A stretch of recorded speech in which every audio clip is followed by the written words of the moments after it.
nobody to throw to. Then he's a lefty. He's running to his right. So that's Right. you gotta be smart with that one. And that's what I like about Now, him. you're He's right. not making those. I'm sorry, go ahead. Go ahead, bro.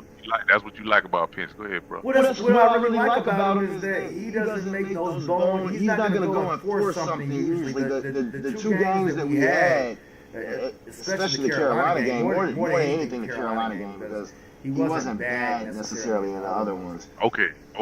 Finally, they called him for something. I'm listening to you, bro. Yeah, I'm trying and to I agree. He's not gonna turn the ball over. Right. In layman terms, he's just not turning the ball over. You're not gonna get a bunch of dumb penalties. If he knows, sometimes it's best to know you gotta just stay in your lane. Okay, yeah, he did that. Oh yeah. See, Mooney is not the biggest receiver. He's a speedster, and he plays way bigger than what he is. Definitely. But I mean, it's just Well, it's just. Go ahead, bro. How much does Mooney weigh? Mooney probably like 189 or something. Maybe he's almost 6 feet tall. He's maybe 5'11". He ain't that short. He's not short, but he's not like this big physical presence like Drake. No, Drake is definitely like not. huge. That's a good play on Penix. They won an intentional ground, but they got back to the line of scrimmage. He threw that away. Yeah, they got back to the line of scrimmage, and there was somebody over there. So good luck with that. But yeah, he's not. So what dude caught Penix? Penix actually caught that guy flat-footed, so the guy just grabbed him. Basically, is what he did. Penix was finna blow right by him. He didn't. He probably miscalculated. Not Penix, but he miscounted Mooney. He miscalculated Mooney's speed because Yeah. Mooney was finna shoot by him like and be wide open, streaking downfield. So he just grabbed him. That's what that was. That's what that penalty was. He pumping it a lot, man. Don't go over there. There you go. Go back over there. And everybody out there, if you're on Facebook, definitely tap in with us on YouTube, Point Game Official. If you're on YouTube, share the stream out there to people. We out here, let people know about the bird bath, and Point Game Official. Also, we do have my guy, the resident sports specialist, Steve Hightower. He is now doing a weekly roundup. I'm gonna just go ahead and call into existence. We're gonna be doing a weekly roundup, talking about our thoughts on the rest of the league. We recently did our thoughts on who we thought would be in the playoff picture this year, along with the bird bath this week. So check that out as well too. So that'll probably be a recurring thing as well too. So if you follow besides the Falcons, we'll be hitting you guys with other information on that too. So you just picked up a first down right there, by the way. Was that Bijan or Tyler? That was Tyler. That was big. That was Bam Bam. Well, Bam. Is Tyler a free agent this year? I'm sorry. Is Tyler a free agent this year? Yes, he will be a potential free agent after this. He needs to resign. So Bam is really DeMarco Hellams. Yeah. Well, that's what they call him on the team. That's his nickname on the team. I ain't mad. I mean, that's definitely a Bam Bam. He will come up and smack you in the mouth. Right. You better come correct. You better step lightly in front of him and act like you got some sense. And we appreciate everybody checking in with the Bird Bath this week. We got Falcon Nation out here representing G Money. You know. What up? Yeah, definitely. We're on a commercial break right now. But I really like what this Falcons team is doing this year. And again, bear with us through the glitches we're having with my video feed. I didn't want to keep tipping around with it. The funny thing is, I don't want you guys to think that we were not prepped and tested, and G Money could attest to this. I did a whole test live stream on this ahead of time. Everything was great. I ended the test stream, didn't save it, because of course you don't save it. And it really wouldn't matter anyway. But after that, we started having issues, and now we're glitching. So, Right. hopefully, That's absolutely what happened. it is crazy, man. But we're still in beta mode with some of this, figuring it out. We want to go to some other platforms. So if any of you guys know any specific streaming platforms that you prefer, I've checked a few of them and I didn't particularly love them, so I went ahead with OBS still. And it's good for what it is. I don't want to crap on it, but it is what it is. But yeah, I like this Falcons team, man. I think we got a great chance of winning this game right here. You got some stuff going here, man. You got some stuff going here. Everybody got a lot of people still hanging on to last year. Last year was like a test run. But this year, like I was telling me and you was talking about earlier, I said something to you earlier about, I think what's happening here is Raheem is basically shortening the leash. He understands that, all right, look, the first year we had to just we got our people in here, we got to get, test run. And now it's time to really start closing in on where we trying to go with this. Agreed. So there's a lot more definitive things like the whole Coop situation, and I don't know what's going on with Ray. I don't know if it's, I know you were saying that it was something that was disciplinary from a disciplinary aspect. It wasn't. It wasn't from a disciplinary. That's what they say. From a disciplinary, yeah. So we gotta. And I'm a firm believer in, look, you got to collect all the evidence before you can enter a verdict. So I'm just like sitting back, and because you really can't say anything, because they're not giving you nothing to say, really. Just you can make a bunch of assumptions and go high into your emotions based off your assumptions. But at the end of the day, trying to do something like that is senseless, because it's, if you don't know all all the ins and outs of what's going on, then I mean, you just basically just mad about whatever your life experience is now. Right. You're imprinting. Oh my Here's the thing. Ooh, nice. Yeah, that jump cut was shoot. So I think that I was gonna say this when we were doing the break, but I think this team is definitely one of those slow burn teams where we're like last week when we were talking about like, man, I don't like that you're passing this here, you're doing this here, let's go for the jugular. I think that they're okay with being they're like a high powered version of a ground and pound team. I was gonna say like the Ravens, but we don't do any of that RPO stuff like that. But what I was about to say about Raheem was that even with the Ray stuff, Raheem ain't just he ain't no punk, he ain't no punk B.I. You know what I'm saying? He ain't one of them. So he's not gonna badmouth you. I don't think it's a PC. Look, because he kind of he will give you a lot of information when some coaches will. But I think that he's not ever going to jeopardize somebody's livelihood, somebody's paycheck. I think he kind of gets that. He's a live and let live type of dude. So even if it was a bad thing with Ray McCloud, I don't think that he was going to like put it out there. He doesn't come off as a petty individual. Nah. Very good. Nah, he's a players coach. He's going to protect his players. He would take any licks, any bombs, any bullets that's coming. He would definitely fall on the sword. He's not gonna let you do that. So if Penix has a bad game, he'll take the blame for it. Even if Penix has a bad game, that pocket legit collapsed on that one. The play was there. That the play was right there. It would have been a touchdown if the pocket. That was that should have been Zach needed. If that just from my perspective, Zach needed to make that maybe a 7-step drop play. You think you'll have time to do 7-step drops with that? No, not with that. All that stuff honestly comes in the off season. You can't do that. That's not something you go, oh, let me do this right now. Right. You know what I'm saying? Like that's something you had to work on in the off season. But I'm talking about that has to be a 7-step drop from the giddy jump. You have to drop back or you have to do it as a boot, a naked boot or something. Maybe they didn't even have no play action because it was an empty backfield. So yeah, it'll work in a different platform. But to try to make that type of adjustment right now, let's go back. Let's just kind of scrap that one. Even an in-season thing be able to do that.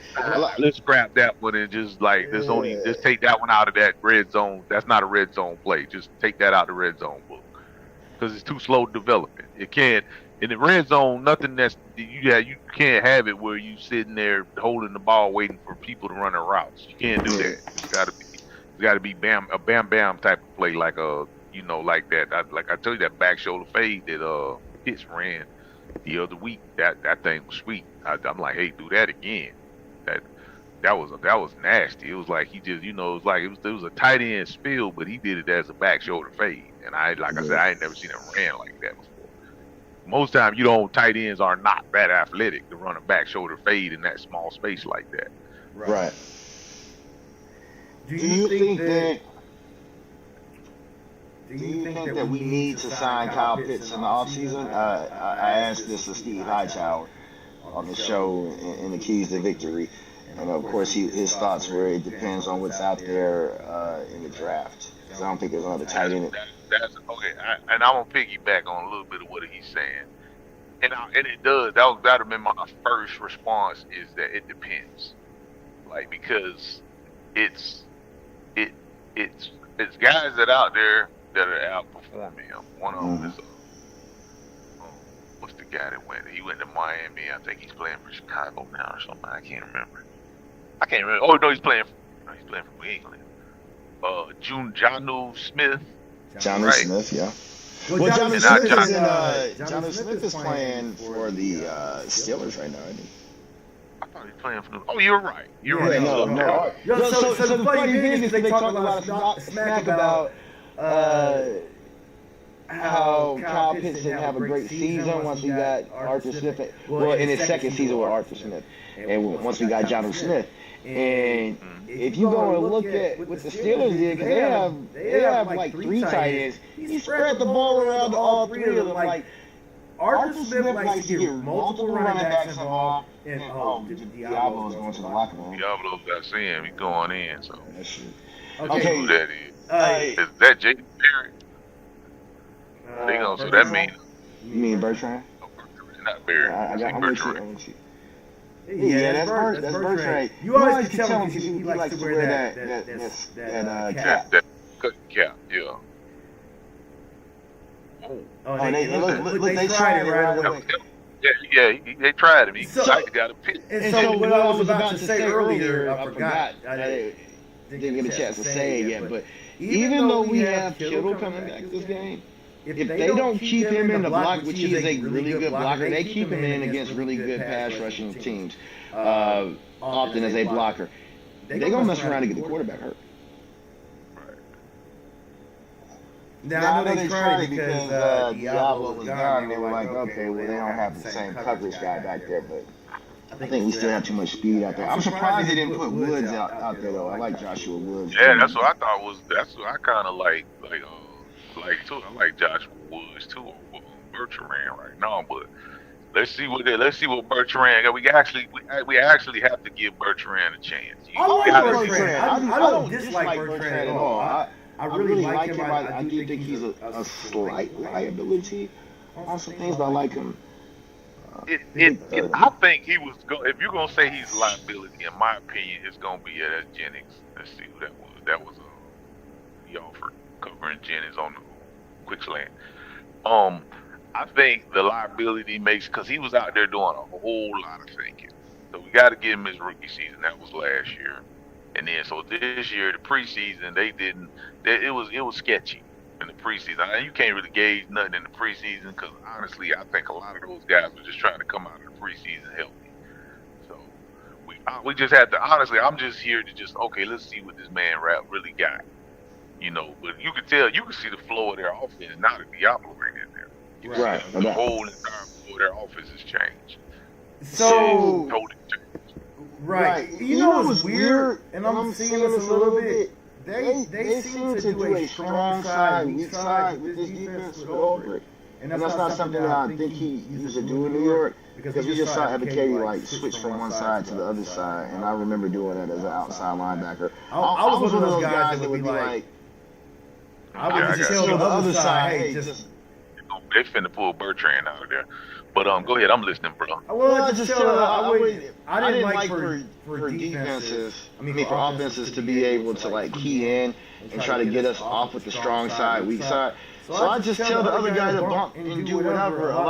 All the coaches I ever played for gave us full autonomy to be able to handle shifts the way we wanted to. Of course, we did have a strong side or a weak side, but once they went in motion, it would be whoever going. Of course, unless it was when we had the athlete that I told you about earlier, Luke Salam, who was a beast out there for us. He was our dedicated nickel back, and he was the best coverage linebacker we had. So we were going to switch everything because we played a man-free scheme, and we didn't do a whole lot more than man-free. We would do some blitzes that would change some things up here and there, but it would just change some of the coverage responsibilities. It was never any zone blitzing with that guy for my first 2 years. But yeah, other than that, anytime we played on other teams that were like, hey, get up out of there. We needed that one. Good job, Ellis. Trying it, man. Yeah, it was coming, and Bertrand was kind of wrong holding the shit a lot. He was wrong holding. He was reading it, but he was wrong holding it. And so, but it's coming. I knew it was coming too. I knew it was coming. And all that quick shit that Mac Jones. Am I saying that right? Is that Mac Jones? Yeah, Mac Jones. Mac Jones. Mac Jones. All that quick shit Mac Jones trying to do, it was gonna bite him in the ass, but it was all over, especially down there in the interior if they playing it honest. But go ahead, talk about your boy, the linebacker that you was talking about. Well, I mean, that was pretty much it. I mean, we would just switch out things because, I mean, again, it matters a little bit more in man coverage. with that type of stuff because you're strong. Your Sam and your Will linebackers often have uh, different responsibilities, and Right. and us having different responsibilities was more so. At least with that guy, he's the only linebacker that only linebacker that I ever played with that was that specific at what he did. And he was a problem against the run too, so he was pretty good all the way around. But he fit that. Sound like he was fast as hell. I wouldn't say very fast. decisive. He wasn't slow. He wasn't fast as hell, but he had good short area quickness, and he had good footwork. I mean, Like I said, the guy was he played handball in the Olympics. Yeah, I see what you're saying. Yeah, I mean, he was a pretty good basketball player too. He didn't play on the basketball team, but intramurals they bust everybody's. But we had guys on our football team that put an intramural team together, and yeah, they was kicking everybody's butt. Like except for our underclass, they beat us because we had they had experience with our team, and they were a more cohesive unit in terms of basketball. But no, he had good footwork. He just could do that. He wasn't a heavy weightlifter or any of that. But that was more so because of what he was able to do as a coverage guy. And again, I think he was a guy that moved to linebacker from safety. There's another guy that I played high school football with. He was an underclass, well, not an underclassman when I was a senior, but he was a year under me. Anthony Cannon. He actually wound up going to the NFL. I think he was actually the first guy out of Stevenson High School. Shout out to Anthony Cannon. Right now doing great things with personal training or whatnot. Also, we had Reggie Ball out there. He played on our high school football team. Craig Lumpkin. Mike Davis went to our high school, who everybody remembers with the Panthers and the Falcons as well. That was years after. That was years behind me. But Anthony Cannon, I believe, was the first guy that made a practice squad or an NFL squad from our school. He was a guy that they moved from strong safety down to linebacker, but didn't play on. Wasn't starting for us at that time. He's one of those guys that I looked at like, damn, this kid, if he gets it together and he can because a lot of safeties they can't make that transition. They don't like the contact. He was a really aggressive dude. So when you have safeties that can make that transition, like a Divine Diablo, that's why he's so good at what he does, because he played safety in college at Vi Tech, if I'm not mistaken. But he didn't mind the thumping. So that's huge when you have a guy like that that can do that. So that tall sweet look weird there. That looked a little weird right there with these guys, definitely. Where are we at? Second and 10 right here? Let's see what they do. They're in that formation that we were talking about. That's the man front. With a tight end in the backfield. Throw it. Come on now. Yeah, I'm finna say, come on now. I'm finna say. So look, here's what I need. They're gonna run a 7-man front. You got them. Look, they trying them though, man. Look, Salah's like, look, I'm gonna try this young rookie, but you can't do that with Mooney and them guys out there too. Like without Mooney, you can maybe try it. But so what I need to happen is for Drake London to not have a good game. The Falcons win. Bijan, Tyler, and Mooney and Pitts all have pretty solid games for my fantasy team, right? And we still come away with the W. Fantasy football makes you really think about the different scenarios. Right. But that's because I'm down by like 50 points right now, but I got like 4 guys to play tomorrow. I got Kyle Pitts on my bench. They running like almost a 7-man front, where they playing the corners on the line of scrimmage. When you know they trying to Solo likes the blitz. That one the blitz. Throw it, baby. Throw it.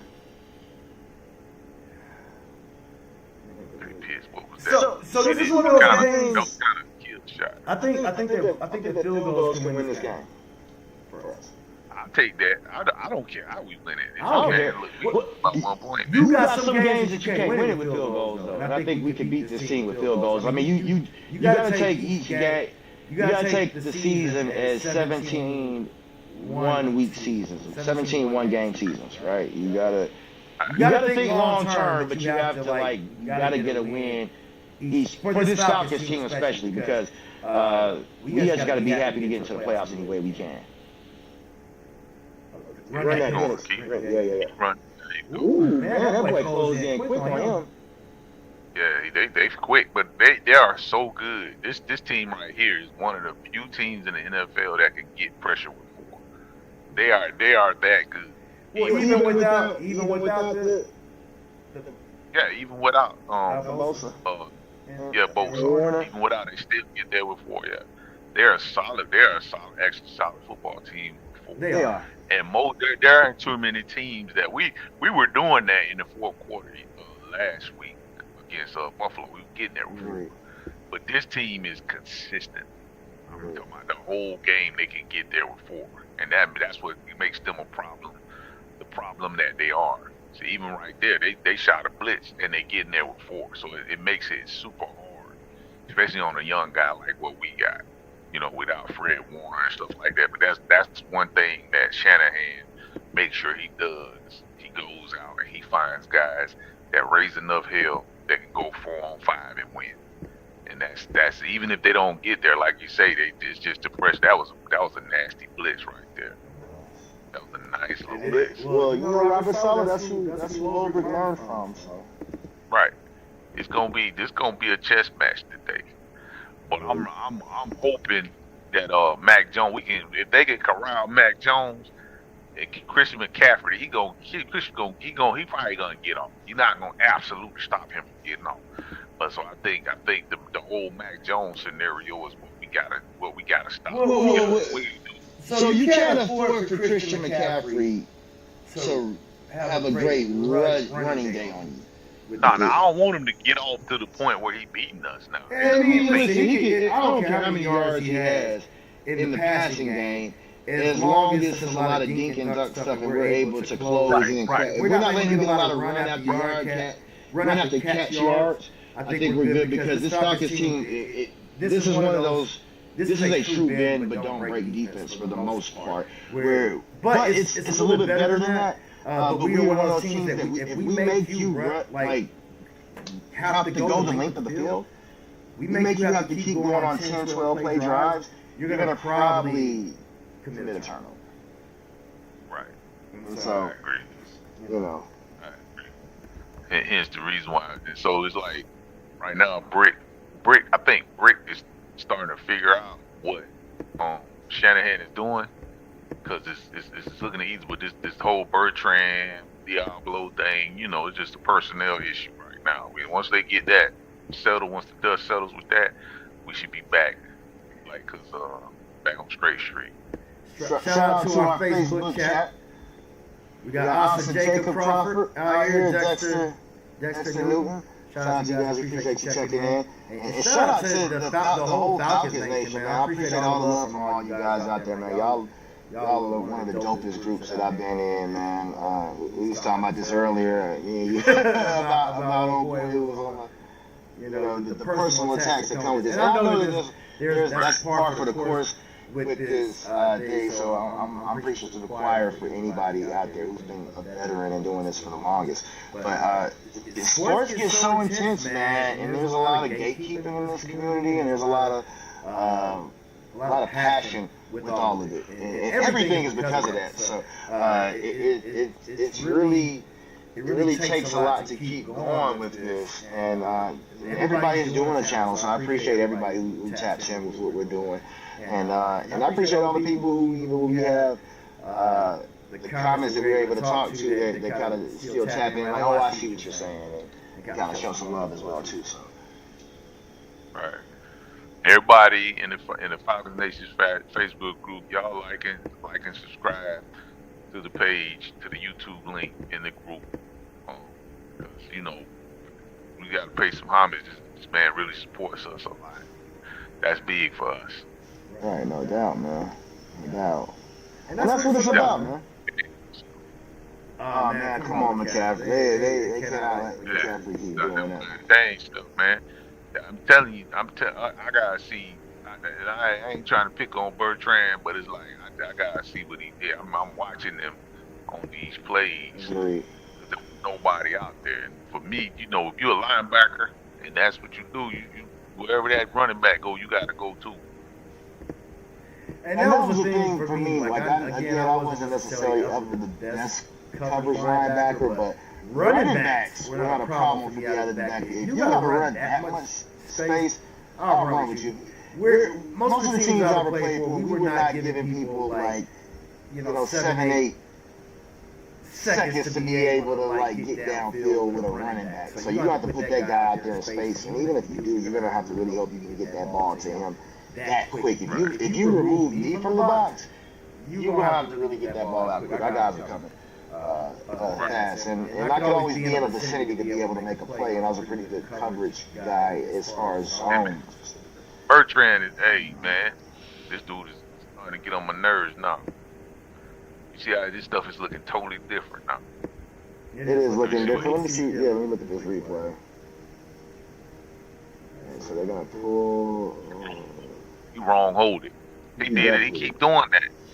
I pointed that out on tape a lot last year, where all our linebackers were doing that, except even Kate Ellis every now and then. He's not the best reader. Yeah, you want to get him blitzing and doing a lot more wild card stuff. That's why Diablo is such a huge piece for us. But we have linebackers who are not on point with that type of stuff. They were talking about how we were getting blown off the ball when our tackles and our alignment, but they weren't. You see the Diablo on the sideline. I wonder if he's back out. Yeah, he ain't got his helmet either, so he probably done. He don't have his helmet. Is it a concussion thing? I don't know what it was, but usually even if you ain't a concussion, they just take your helmet away from you. Like, that's it. And then the defense on the field, you supposed to be strapped up. Because the defense on the field, that lets you know he probably ain't going back out there. So you got to figure this thing out. Probably. I know it's gonna be interesting. I'm gonna try to look that up real quick. Definitely don't want to be without that guy, but you don't want to rush him back in there if there's a chance that he could be hurt. No, we just got to figure it out. Even if you had to change personnel, I know Bertrand, you got to give him his opportunity to make his mistakes and tighten it up and everything like that. But we just got to figure it out. And that's why you have backups. And I think this team has a lot of backups that can step in and do some things. You have key players that are down. And as Hightower said, that's probably going to be one of the biggest things for us moving forward, is making sure that we can keep this team together. More than anything, I think that's going to be the biggest issue. Sorry to cut you off. No, you ain't did nothing wrong. Yeah. Just looking forward, definitely need to get a corner. I think we need to probably get another linebacker. Because after Caden and Diablo, it kind of, I like Bertrand, but I don't love Bertrand. You know what I'm saying? This guy you named earlier that you thought was going to go in, I actually like him at 45. James Woods, yeah, he has some nice stuff. Better. I think he's actually got a step or two. You definitely want to try to be able to get you another linebacker. A lot of teams don't run 3 linebacker sets as much. He did see that a lot with who was it that the Lions were playing last week? Those two teams ran a lot of 3-set linebackers because of the injuries they had. That's like a 4-3 type of set. Mm-hmm. But we run a 34, so it's like the linebackers are outside linebackers. Yeah. But we got enough speed though that. But at the same time, like, if you're gonna be the ISO linebackers in the 34 set, you can't be wrong holding. You absolutely can't do that. You gotta be decisive. And whoever's playing the cutback, they gotta play it honest. You can't have a guy that's what? Okay, y'all gotta finish this stuff, man. Whoever's playing the cutback, they gotta play it honest. So that way, if I am wrong holding, it doesn't matter anyway, because it's basically, if I'm wrong holding, I'm just playing the force, which means playing the force means, all right, y'all. If you, for those of people who don't know, if I'm playing the force, that means I'm gonna shoot this open, the first gap that opens, but it's gonna force them back into whoever's got the cutback flow. So that if everything's moving this way, and the gap opens up. I'm gonna shoot that gap, right? And it's gonna force the runner to cut it back into whoever's got backside flow, who's ever coming on the backside, because he's supposed to slow play it. He ain't supposed to run in there like his butt on fire. He's supposed to like kind of drag around behind and babysit the cutback. Yeah, usually that's your backside linebacker, and the opposite of that, of course, is spilling it. Is spilling it outside to your safeties. You want your inside out, your safeties, and your secondary are outside in, and that way you guys are supposed to converge on the two. Right. So good stuff. All right, y'all. That was much better. That was much better, Bertrand. Much better. I think he came out of Notre Dame too. He was solid. He was solid. Like he was nice. Played out of Notre Dame, but it just depends on. Everything is like a lot of things is predicated off of the coach they put you with, the scheme that they gonna run. Because you're a 4-3 Mike linebacker, and then they throw you into a 53. I mean a 34 defense. See, that's a little different. You know, it's a straight up Mike linebacker. That's just read and react. You just gotta basically guard your gap. You got that V that you gotta guard. You know, and so you just take your read step, and then you commit to either pass or run, and you know that's just that. But at a 34, that's a little more complex. You might end up running sideline to sideline if you're playing linebacker in that defense. So I think in their situation they were running a 4-3, and now they're asking him to run a 34 defense. So it probably would confuse him a little bit. I could see where he get lost in the sauce at times. Right. Some of these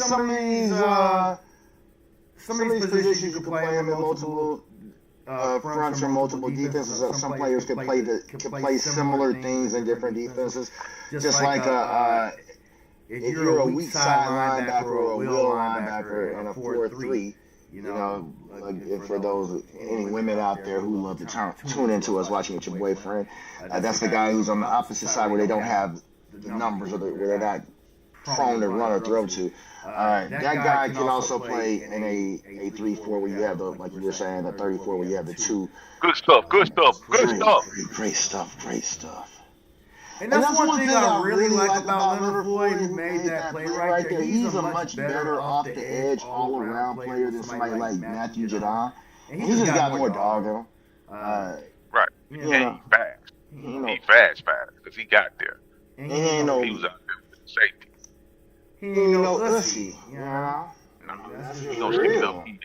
I mean, one thing I heard about Matthew Judon last year, I was on another podcast with somebody, and one of the guys who tuned in, he was like, yeah, my boy from New England said that Judon takes plays off. And I was like, I thought he was being negative.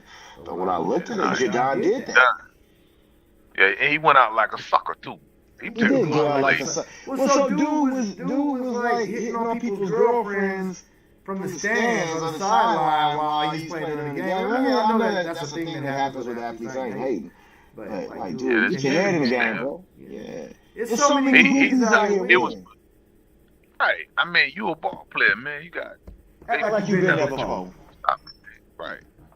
But for me, the big sucker move was when Jimmy Lake defense was booty. It was straight booty cheeks, man. Ain't no need. We not going. There's nothing to really. Nobody can defend that, right? Right. So, but he went and said he went on somebody's podcast or whatever it was, and he said, well, they had me dropping 60% of the time. And he was lying about that. We dropped him like we dropped him within the same range that they dropped most outside. Our linebackers this year are dropping into pass coverage.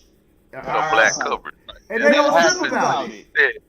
Nah, it's not supposed to be a trippy thing, but I don't know what type of ain't in shape type of cat he is, or just don't ask me to do stuff like that type of cat he is. But that was so disingenuous to me. I felt like he went out like a sucker. For me, I just wouldn't even say nothing. Yeah, right. For me, I just wouldn't even say nothing. You know, Jimmy Lake. Everybody saw what happened. He got fired. So I mean, it was pretty obvious. His play call was booty cheeks, and he was dropping that stuff. He was doing it at the wrong times. because there are times you could do it and it works. You're doing it when we actually need to be in coverage. So you're asking this that is a it should be done when it's like just a low percentage of a high percentage throw, like a long throw, a deep throw. That's when the black coverage should come. It should be like in those 3rd and 8, 3rd and 9, where even if he do catch the ball, I got time to get him on the ground before he get a first down. This man doing it, on their side of the field, 3rd and 3, 3rd and 4. Like, what are you doing? Like, no, no, we don't need him in coverage right there. We need him rushing the passer on those type of situations.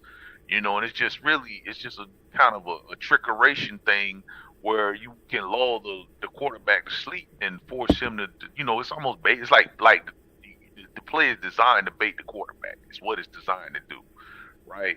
So, and like you said, we got guys that do it. JPJ does it. Walker does it. That's why we remember I was saying last week Walker was playing off-ball linebacker, and it was because he dropped coverage. And that's just something you are assigned to do every now and then. He said he said they did him like that 60% of the time, which was so disingenuous. It was a was lie. not a lie. He wasn't even being like it was nothing truthful about that. Of course Man, he not. came up. Oh man, come on. Both of them came up. You both can't come off. Somebody got to stay to play the man. Both of them came up. That was the problem. They both came off of him. He wasn't no threat to make no first down. I would have just watch both of them come up. One of them come up, then the Absolutely, you got it. It's It's so so that's that's both the came up. Tampa Tampa Bay Bay. when When Mac Mac Jones Jones did did that that last last week. week, Tampa Tampa Bay Bay did did not not bite bite on on it. it. And I I think think they they have a have a great great defense, defense, but but it's just like he's not a threat to really run it in. And I think that we No, see he's it. no threat. But But we He's play, no of course, threat. they're exploiting exploiting that. that. I'm blaming Bertrand for that one too. They're, That was they're, his man. They're they're trying trying to to exploit exploit that that in in our our defense, defense. of Of course, course, like like you you said, said, with Diablo Diablo being being out out and and having having a a guy guy that's that's just just not not as as used to used the to the reps reps and and trying trying to to take take advantage advantage of of our our aggressive aggressive defense. defense. That That is is one one thing thing that that you you got got to to worry worry about about with with that that aggressive aggressive defense. defense. And they And they punch punch it it in. in. That was a gimme because they shouldn't have. They both came up and left this man free. He was Yeah, Yeah, free. definitely. definitely. That That was was definitely. definitely. He didn't score. Diablo Diablo might might be the be the most most important important player player on on this this I Falcons Falcons feel team. team. like he is. When he goes down, the complex, the defense changes. When he goes down, the defense is not what because he is the key. That's why I said we got to go get another linebacker because we can't just go to crap when he leaves the field. And JD Bertrand, he's probably an okay player. He's a rotational piece, but to ask him to do it, we're asking him to do it now. No, man, I can't. I'm not. Well, Well, to to be be truthful, truthful, nobody nobody has has enough enough of of every every position position for the for the most most part, part, unless unless you're you're drafting drafting those those guys guys No, who. no, who. it's the like right now we're kind of like we're probably close like 72% of the way of where we need to be because we still need a corner, still need some more corners. We'll say that we still need definitely need another linebacker on defense, and if you need defense, it wouldn't hurt to go get a premier wide receiver somewhere in there, another one. Even Maybe. though we got and Mooney's contract, I think Mooney's contract, he only did 2 years, Right. $38 million for 2 years, some which was Three Three he got years. him years. pretty. It was three. So let me see, 1, 2. So we got one more year with him then. So okay, all right, cool. That's one more year with Mooney because he came in last year, so we did 3. I thought it was 2. That's straight. That'll work. I take that. But I think those are the key pieces. I would have said offensive lineman, but they actually do pretty good with that. Like just essentially like where you don't have to draft very very high because they keep a nice little rotation and they real good at finding talent throughout the draft without having to spend high draft picks on. 'Em. But a high draft pick definitely needs to be at the corner, and we definitely need some more linebacker depth. I would have thought uh, Troy Anderson would have been back by now. But I don't know what this cat, I don't know what his body was going on with him. He might be looking at early retirement after this. it ain't just been him though. I don't know if you remember John Kaminsky, but he couldn't stay healthy in Atlanta either. He wasn't a linebacker. He was like a hybrid defensive end, but he couldn't stay healthy. He went up to Detroit, and man, they started him, and he was played pretty good up there, and he's retired now. He didn't Mm. play very long. But it's like they grab these guys from these smaller schools, and they just I don't know they get to the NFL and just can't stay healthy. Well, I'm gonna be honest. I mean, it's insane to have your body do the things that you're doing in NFL anyway. I agree. I know we got pads on, but you gotta, like you said, you gotta have a little something going on with you to go and be wanting to play defense anyway. Like, logically, I'm going to run my body into your body and stop you from being able to get inches. It takes a special type of mentality to do that anyway. I agree. So yeah, some of these guys, I mean, the heart can be willing, and sometimes the flesh can be weak when it comes to these football players. Like I never want to question the toughness of some of these guys because even to strap it up to do that, like you've been hit before, you're gonna get got at some point in football. Like it ain't just like that. I'm not saying that, but it's just like I was always body can't take it sometimes. That's all. Yeah, with Troy Anderson, I would just if I could have got 2 or 3 games out of that cat, I would have been so fine this year. You mean 2 or 3 games this year? Because he played more than 2 or 3 last year. Yeah, I'm talking about this year. I just take 2 or 3 games. Give me just 2 or 3 games out of because when he's out there, he's a factor. You can say what you want to say. He is out there. That man is a legit. He will run through a brick wall on you, and I love players like that. So I'm like, shoot, if he ain't gonna be helped, but it's just like he ain't even showed up yet, and it's just like that's what I think. That's where the majorest drop off is on defense behind Diablo, because it would have been him, and then he would have been if him and Diablo could have gotten some form of rotation. They could have just, they could have got it off a little bit, and that would have lengthened his longevity that he needs to be able to see, without just hanging your hat on like that. But now that Diablo's down, now we kind of like, okay, look, JD, how long is it gonna take you to kind of figure this thing out so we can get back rolling again? Right now we back in that little gray area where okay, we got to figure this thing out again. Now offense, they got to play some lights out. They really got to get out here and play lights out because the defense ain't gonna be able to pick up all the slack like they have been able to do for the past 2 weeks. Agreed. So they got to get out here and just get it done. And it's not like like whatever you can look at this game right now you want to, but it's really not. It's not out of hand. It's not out of control. It's very tangible. I mean, this is a real football game right now where it's like this might go down to something. And I don't want to crap on Mac Jones at all. Like the 49ers had a chance to draft this guy. He fumbled the goddamn ball. Oh man. I saw that shit coming. Hey, we gotta keep it. I saw that one coming, though. I saw that coming. We gotta keep that ball, man. We can't be doing this, bro. I saw that coming, though. Right. 1, 2, 3. That's what Wilkinson is having a terrible game. He ain't been a liability all year. But this team is different. This is a different front. This front is good.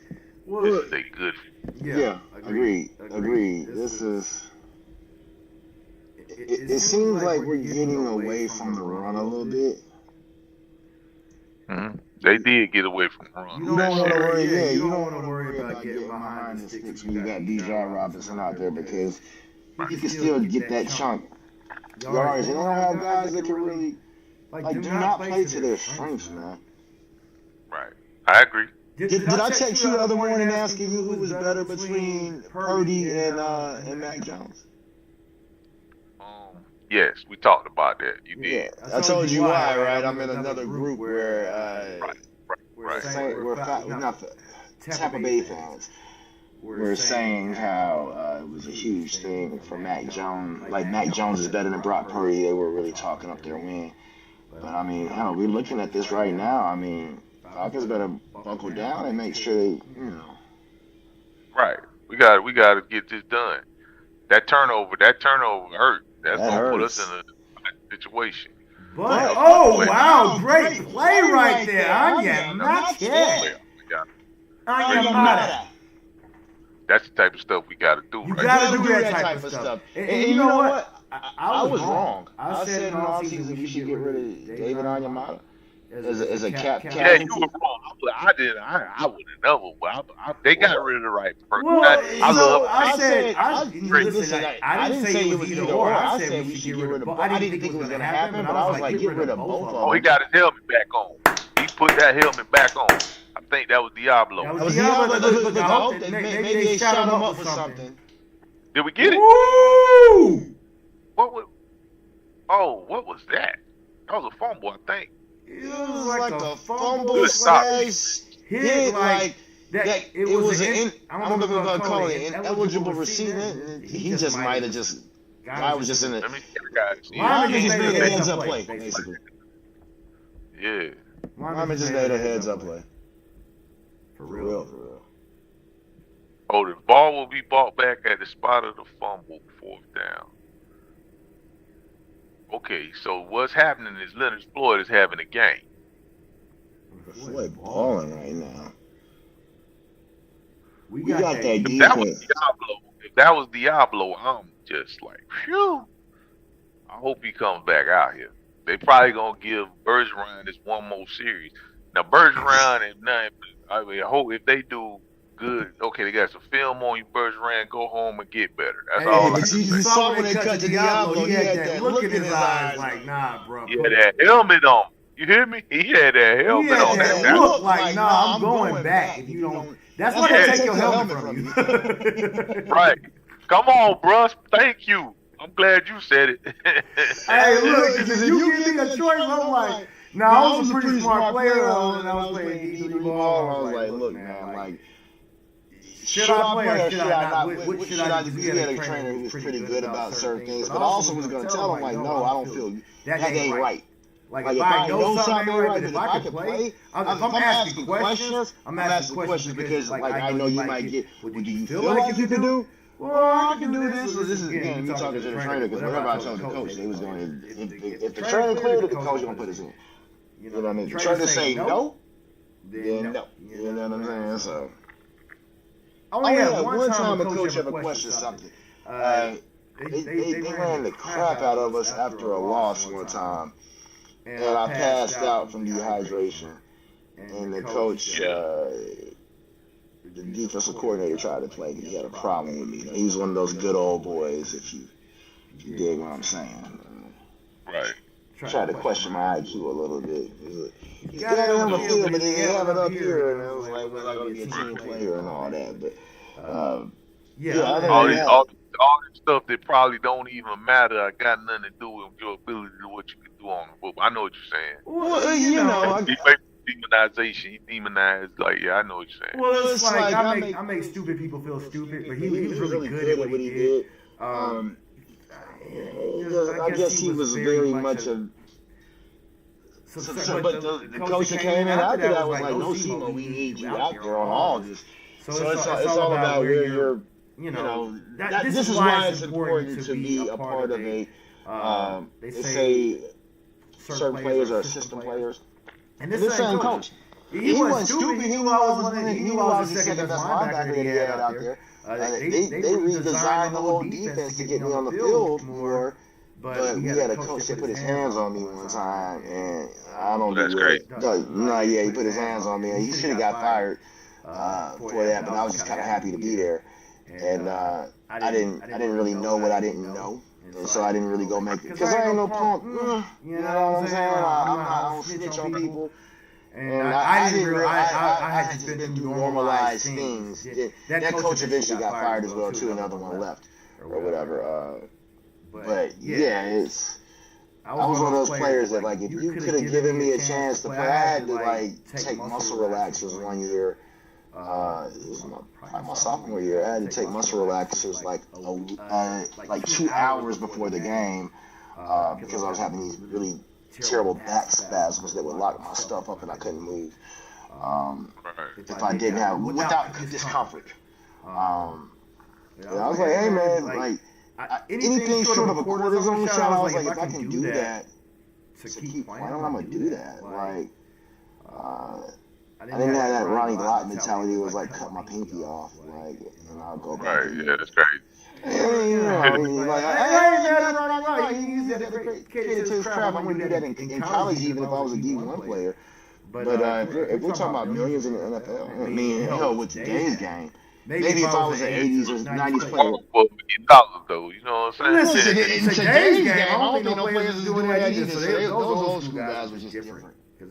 It was an honor to keep playing. It was like you were a gladiator. It was a different prestigious thing because you weren't expected to play more years. These guys are getting they're still not getting paid nearly enough, but they're getting paid. Well, yeah, that's the problem. The thing is, nowadays there's more incentives and commercials and benefit to being able to play all 17 games. There's more benefit to that than Agreed. back in the day, like where you didn't have the bonuses like the chip and dip commercials and stuff like that. It's just all that stuff wasn't like that. You had a few marquee players that was able to do that type of stuff, but you as a player, nah. But they got like even like we could go over Kirk Cousins' contract because he's pretty popular and his contract is pretty popular. It was $100 million guaranteed, but his contract was $180 million value, which means there's $80 million built into it with incentives. You see them? So that type of stuff usually didn't. There back in the day that wasn't there. Like it wasn't there like that. Oh man, come on, y'all. Now this is gonna be a huge drive for us. We gotta see. Excuse me. We're going into the half. We're going into the half. So I wouldn't be surprised if Raheem played a little. They get the ball back. They get the ball back. Now this is the role of a coach right here. Hey, don't get too ahead of yourselves. Don't overthink. Everybody, bring it in. Bring it in. Talk to you guys. Yeah. I mean, this is the thing that you also want. That you want your that you would have wanted out of the Falcons in that Super Bowl loss. Yeah. Hey, we can't take a sack. We can't take have a turnover right here. You know. But they really believe in Penix, so I think they're gonna try to push it, which they are doing right now. Yeah, they're pushing it right now. Get these little throws in. Now, if they mess around and play prevent on us, we might be able to go into that. If we go into the half with 3, and I think that Raheem is thinking about that probably more so than a touchdown.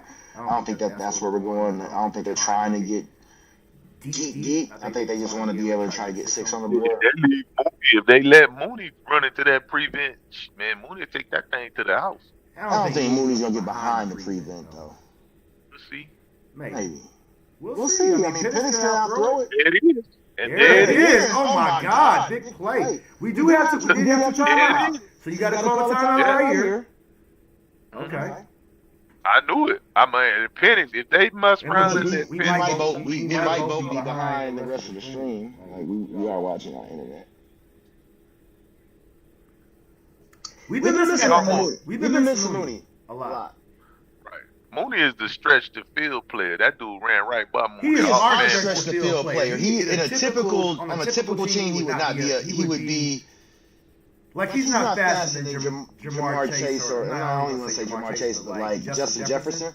Like their stretch the field guy up there in Minnesota is Addison, Jordan Addison. So. See what they're gonna do. If we had the type of wide receiving core that Tampa Bay has, man, look out. Tampa Bay does have a really good receiving core. When they're all healthy, they've got some talent. Yeah, that's the problem. That's their issue. They I don't know if it's the water down there or what. Yeah, good job. Throw that stuff away. Get that out of there, bro. Yeah. That was too long developing play. It's been taking a lot of heat from people because at the beginning of the season in the preseason, even off season, I was saying that Michael Penix is the best quarterback in this division. What was that? Intentional grounding?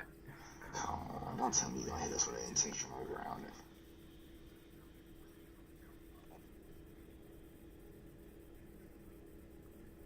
Wow. I gotta see that again. They were slow with the flag too. That was very late. Man, get it out of here, bruh. Nah, man. Yeah, I mean, so it's gotta hit the line of scrimmage, and it's gotta be somebody in the vicinity, right?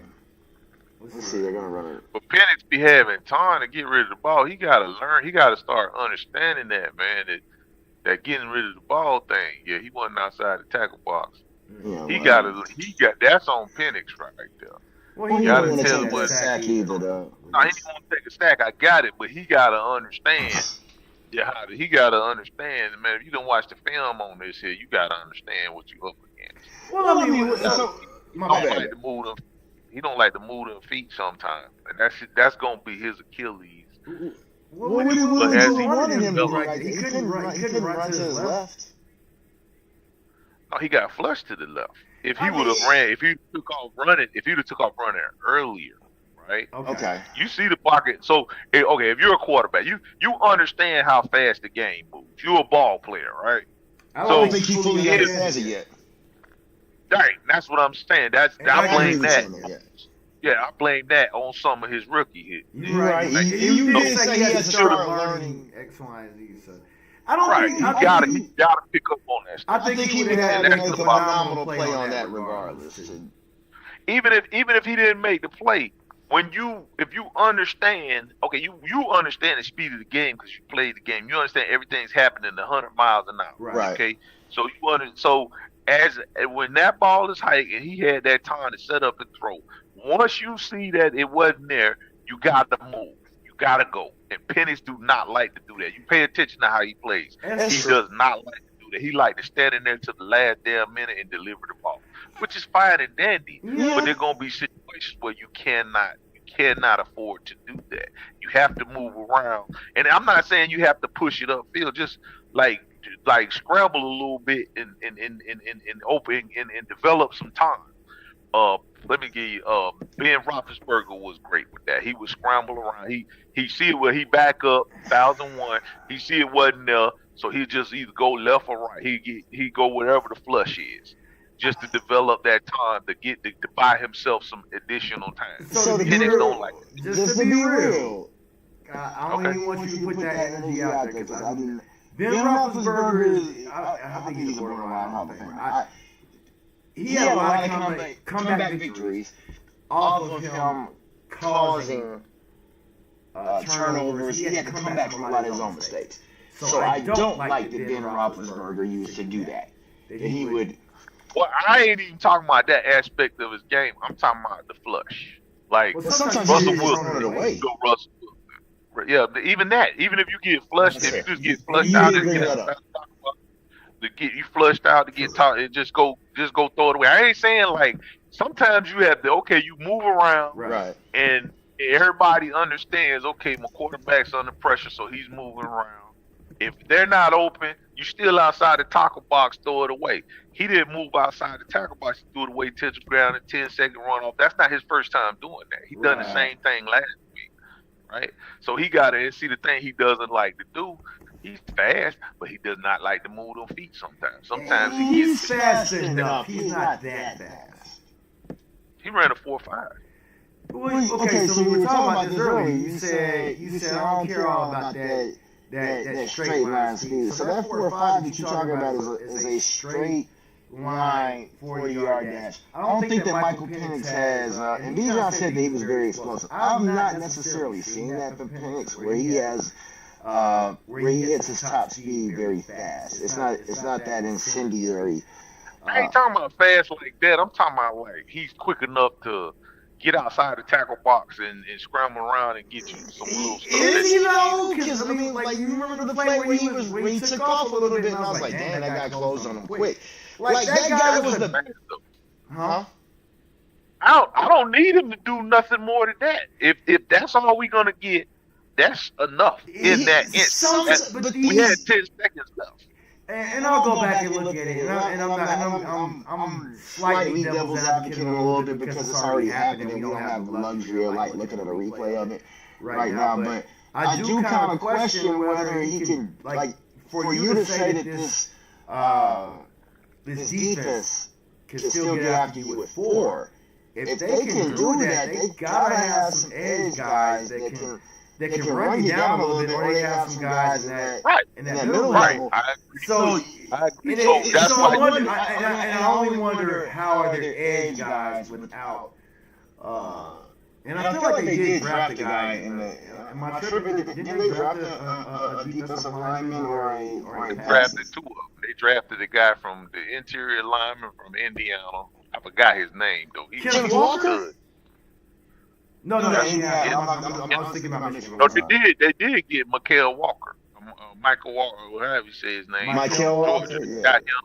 Yeah, they got him, and they got that defensive interior. I was going backwards. I was going to say Michael Walker second, but they got the guy from Indiana too. So yeah, they did. They drafted 2 really, really solid defensive line.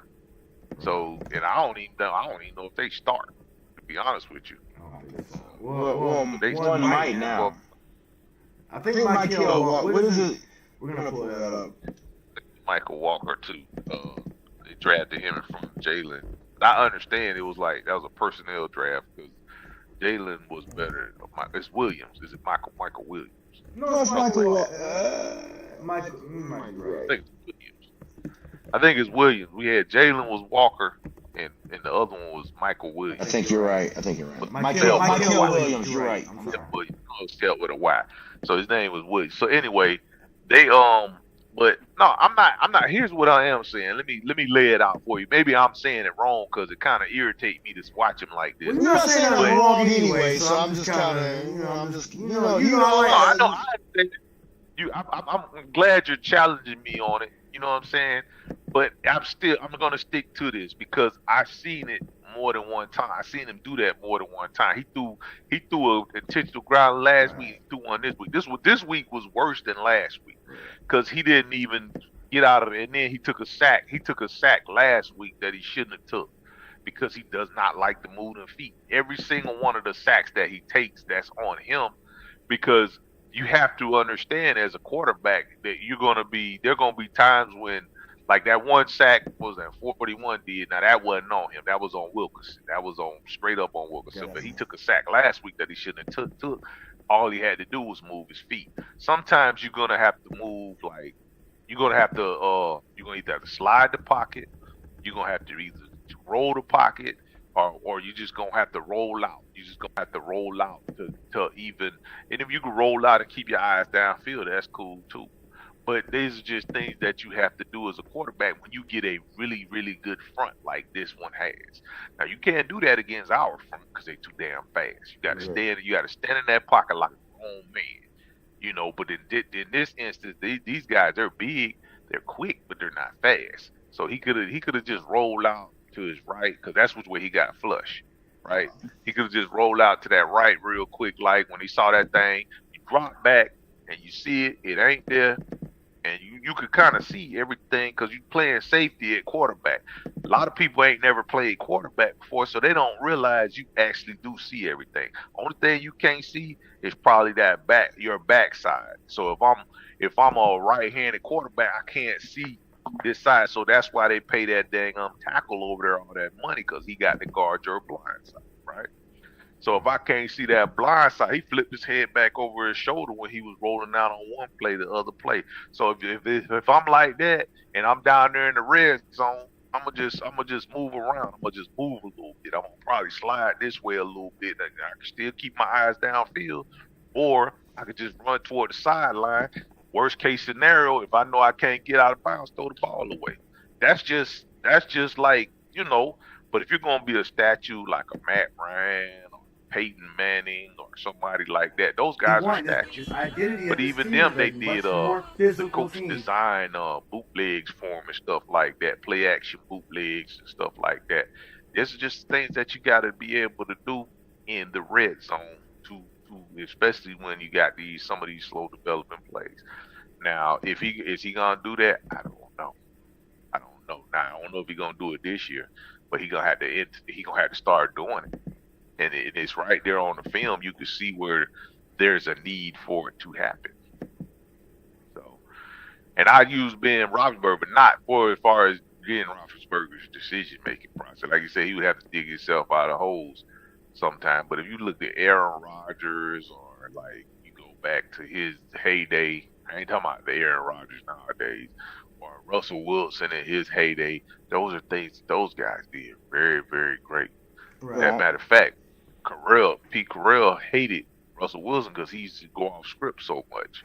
It was like at times he couldn't. I mean, sometimes you just can't help it to go off script, That's That's true. true. predicated on what's happening in front of you. Now it's like you say. Now hindsight is a beautiful thing. But I'm not. This what I'm speaking of is absolutely not hindsight. I'm not being over judgmental of his game or whatever. It's just something that he has to develop, and that's moving them dang on feet in some of these situations. He can't become a statue. He's too athletic to be a statue, and you I gotta mean, agree with is me on he that. really though? I mean, I almost You're started. not going. You're not. Go ahead, bro. Go ahead. Go Well, ahead. I do. I'm not saying that you're wrong. I started to question it because if he doesn't have the confidence in that, is he like? I Well, want if to he see never had to do that before, and then now you He get has to had to NFL, do it before, though. he's up. he, In he Indiana, he did. exactly. He You didn't get have what to I'm do it. saying? You get what I'm putting down. Right. No, he did it in Indiana. And see, a lot of people don't know what he did in Agreed. Indiana, because most of their experience was what he did in Washington. So that's why I'm giving him the accredited check. I'm checking the box for him. I'm telling you without even exploring it, I'm telling you he is athletic enough to do it. I agree. He is. He probably does have that athleticism enough to do it, especially, and I've even said myself, like he's more athletic than a Baker Mayfield, for example. And Baker will go do that. Baker will. I mean, I gotta give that boy credit. He will go do it. So I'm not against you on that. I am right there with Okay, you. okay. Speaking of Baker Mayfield, remember he did it in the first game. Yes. Remember? Mm-hmm. He did it. I mean, he did it a little too much, in my opinion. He did too much in the first game. I didn't want to see him do all that because I'm like, look, the season's too long for you to be doing all that. But he did it in the first game, and it's like now, but ever since the first game, it's like, okay, what happened to that? Where'd that go? Where did that part of your game go? He did it in the Redskins game that we almost won last year. Well, I mean, you don't really want to see him running out of the pocket. I don't know. I don't. Not like what he was. All I'm saying is more than 5 or 6 I don't want to see him push the pocket. I want to see he can run out of the pocket, but don't push the pocket to where you put yourself in harm's way like that. I don't want to see that. But he can run outside. If all I could have wanted him to do, because it wasn't a live and die moment right there. That was something like, okay, second and whatever. We still got 10 seconds left on the clock. Throw the ball away, right? We still got field goal opportunity. We still got timeout left. You understand what I'm saying? The clock stops. You throw the ball away. We still had a timeout left. We still had. You just got to look at. That's everything. You just look at all the nuances that are surrounding the situation that presented itself that we were in, and that presented itself once he called once he ran that play with no running back in the absolute in the backfield at all. That told me, look, got to move these feet a little bit. That would have told me I got to move around a little bit and create. Even if I may have to get a little creative down here to get this thing accomplished. Nothing else. Throw the ball away twice, kick the field goal. Now we go into it's 6-10. Now we a little bit closer. Now it's 3-6. I mean 3-10. Excuse me. So we still 7 points down. We'd only been 4 points or something like that, whatever that would have been. So I mean, and then they get the ball back. So now we got to come out, and I heard somebody in the chat say Divine Diablo had a forearm injury, so he may not be coming back. So he might have put that helmet on just so he could be listening to what they're saying. Maybe. Because only one person gets the game. Strapped up. Yeah, we'll see. Yeah, one person only gets the calls, but if he probably still mic'd up. Maybe. I mean, well, just gets to hear. Listen, I've never heard of that being a thing in terms of a backup linebacker being able to hit the plays and do the same thing that the backup quarterback can do with being able to listen in on hold the clipboard. I'm not saying that it's not a thing. Just that I don't know of it being a thing, but that's interesting. You might be Well, right about. Diablo's the green dot. So That's what I was if saying. he Well, put you the only helmet allow. on and somebody else in there, the green dot, he can hear what he can hear what they're saying. Then they Well, get him over there on the sideline and get him up to speed. they only allow one player to have the green dot, so you have to like tell them who has the green dot and then swap it out if there's a thing or something like that if you want. So that's why I said it like that because I thought that they might not. Yeah, I feel like they might only allow one person to have that green dot because I think your coordinator can talk to the green dot isn't the one talking to your green dot player, so that's why they may not want to have multiple people. Why he had it on if he ain't coming back? He not out there right now. He's not. Bertrand out there now. They might just went with an executive decision and said, "Nah, you're out, bro." Like because if he's too bad and he can't come back and you take JD Bertrand out, that might destroy his confidence. It's just like, I'll play him. They were trying to run a screen to that left side, but that was really good. That was really good. I'm sorry, go ahead. I thought you were saying that's good escapability on That actually was pretty solid on Mac Jones' part, but I was just saying that our defense really just was on top of that. Like I don't think there's a lot of quarterbacks that would have been able to get away from that. It was just, I mean, Mac Jones did make a good play by just being able to get rid of the ball a little bit, but they thought they were going to be able to make that develop, and I don't think our guys read it. They're just more athletic, or athletic enough to make that play. Ooh. Oh no, they just made us pay for that one right there. You gotta come up and play that. If they gonna get there, them boys are getting there. They gotta come up and get in them guys' face a little better than that. Oh, he shot it. That was a corner blitz. Okay, that's what it was. We got caught slipping in the corner blitz. Mac Jones went right to it and beat us on it. He beat us on the corner blitz. Was that a safety blitz? It was one of them. We got beat on it. So they got their heavy set out there, and when the play action, let's see, you gotta make that tackle right there, son. You know who that was, though? That was Leonard Floyd. That was a black coverage. That was the right time to call it, but that was a hard tackle for him. Okay, we getting our coach right now. That's what's happening. We are actually getting our coach at this moment. That was a good. Leonard Floyd gotta make that tackle. I mean, yeah, he was outside. I mean, that's a hard tackle for Leonard Floyd. I just saw the replay. That was a hard tackle. I mean, you gotta make it though. I mean, that's what you paying that guy. Okay, all right. You're right. I can't argue that. I mean, you gotta be in a position to make that play.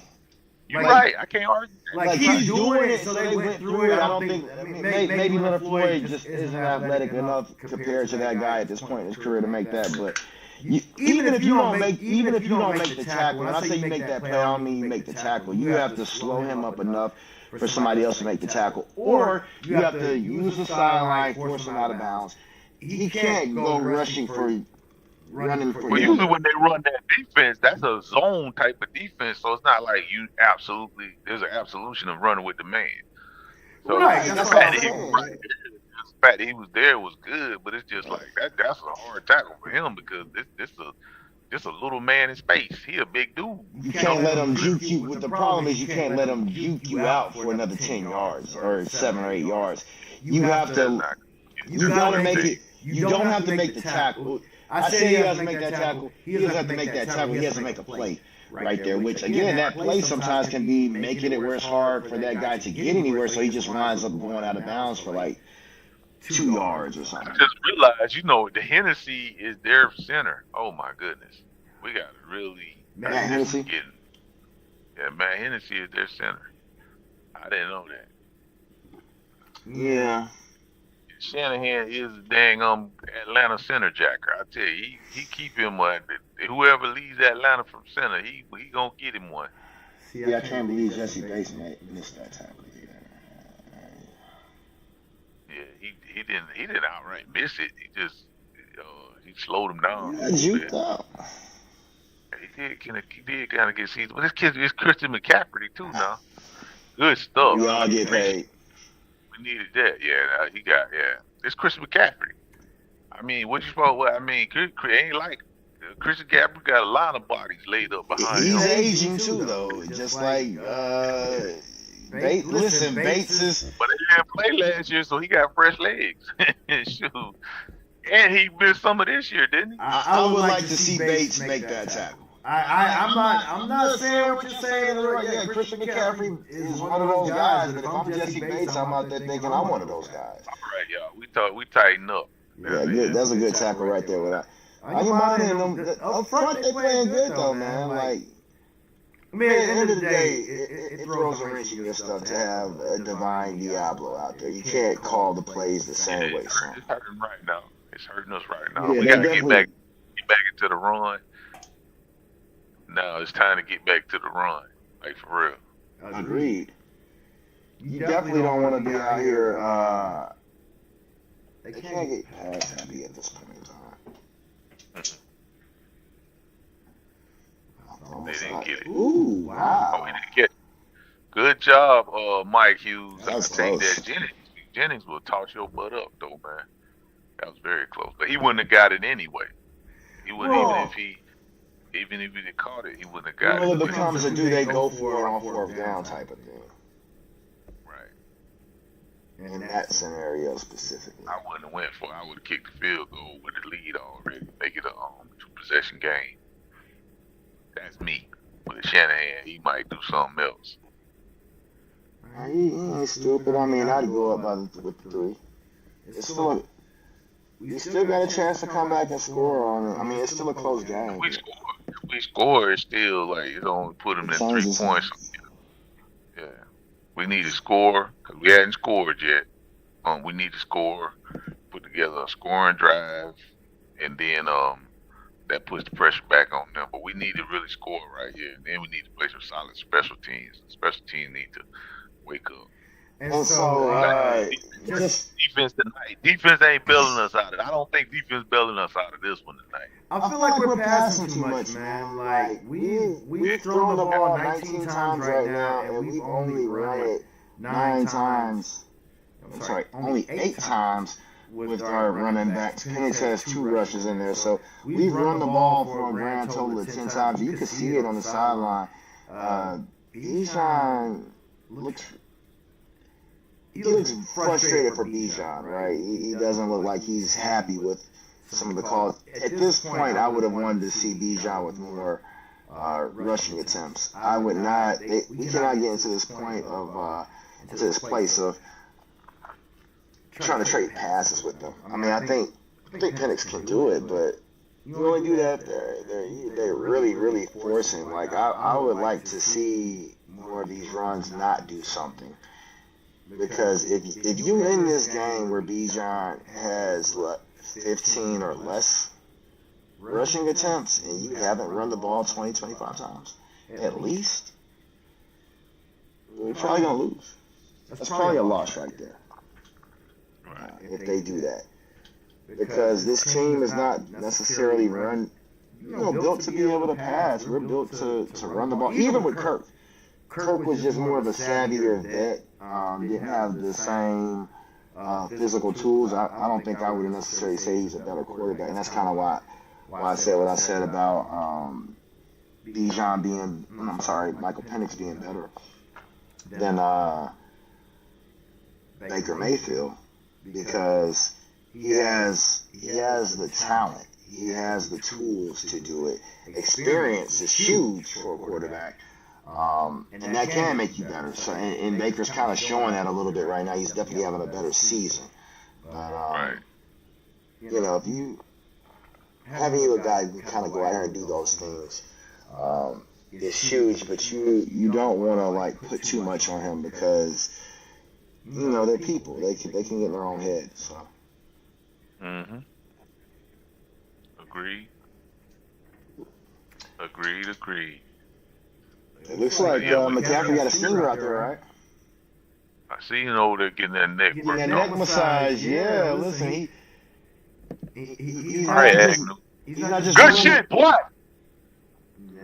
nice.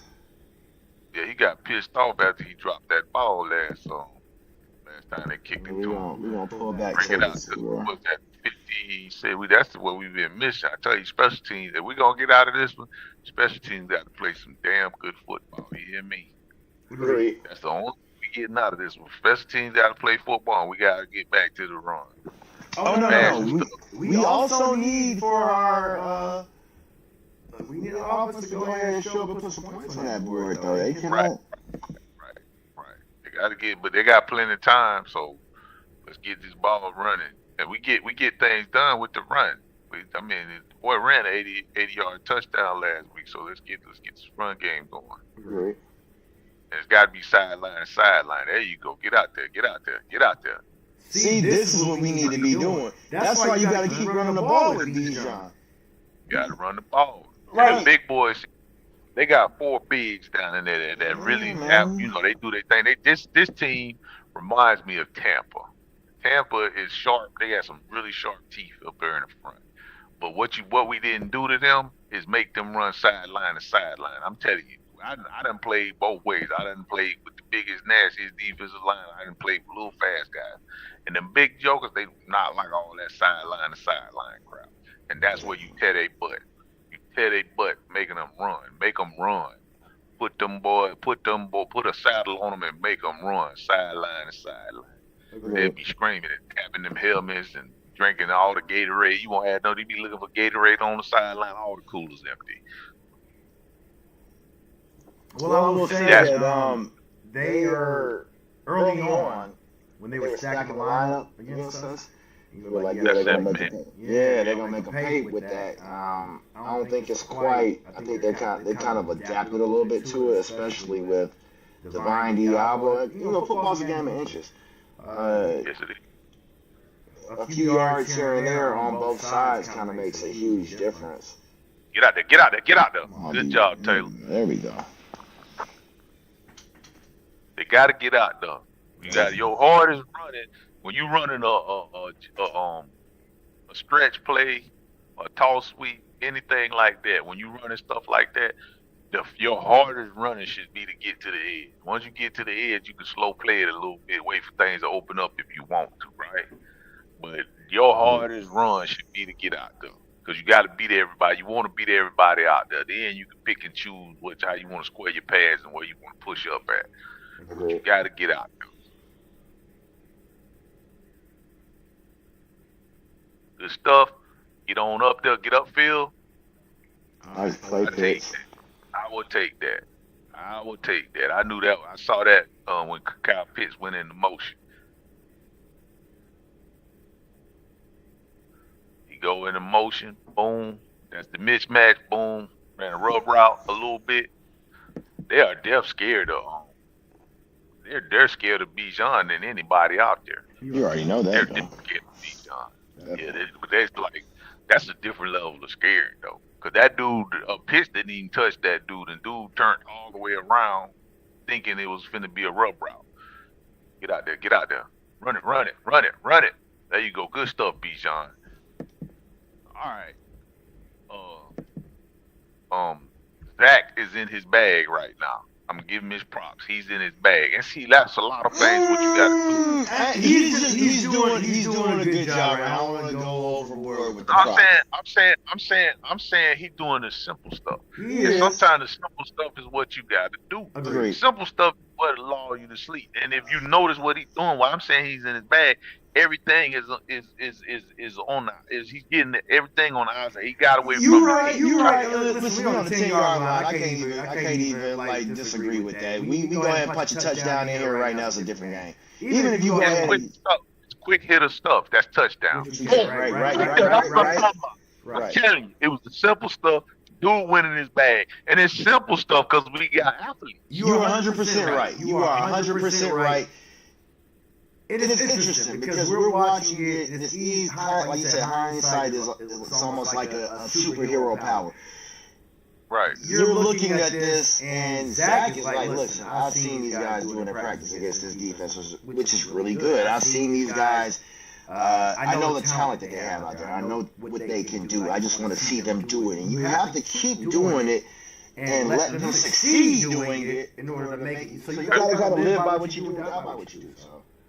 That's right. Don't run at their teeth, and that's what he was trying to do. He's trying to sit back, do all these slow developing plays. Wilkerson out there struggling and running at the teeth, do this A gap, B gap running crap. You know, you doing it with Big John. Nah, man, put them boys on their bicycle, make them big jokers run. And them big jokers, I'm telling you, they'll be over there. I'm telling you, go over the sideline looking for some Gatorade, all the coolers empty. I'm telling you, man, I've seen it with my own 2 eyes. Right. Them big jokers do not like to run, bro.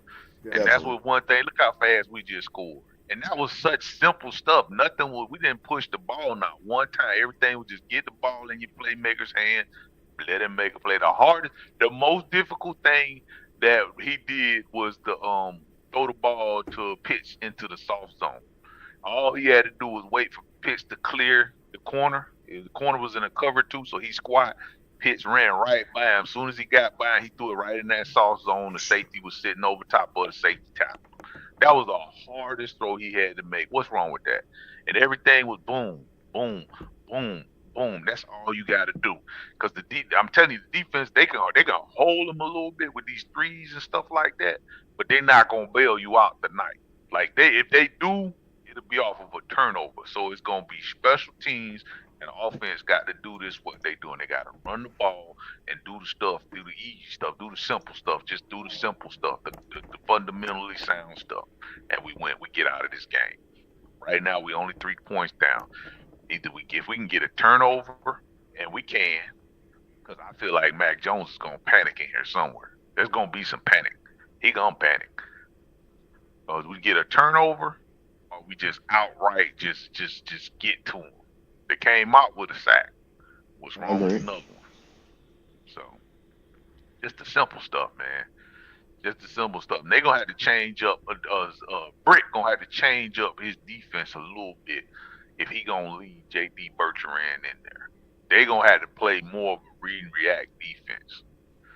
Because with Diablo is more decisive. I told you that. That's what I love about that guy. He is extremely decisive. He don't take a read step. He goes straight to the plate. He snuffs it out. I don't know if this man don't watch TV or he watches film. I don't know what his ethic is to put him in that headspace to where he's like that.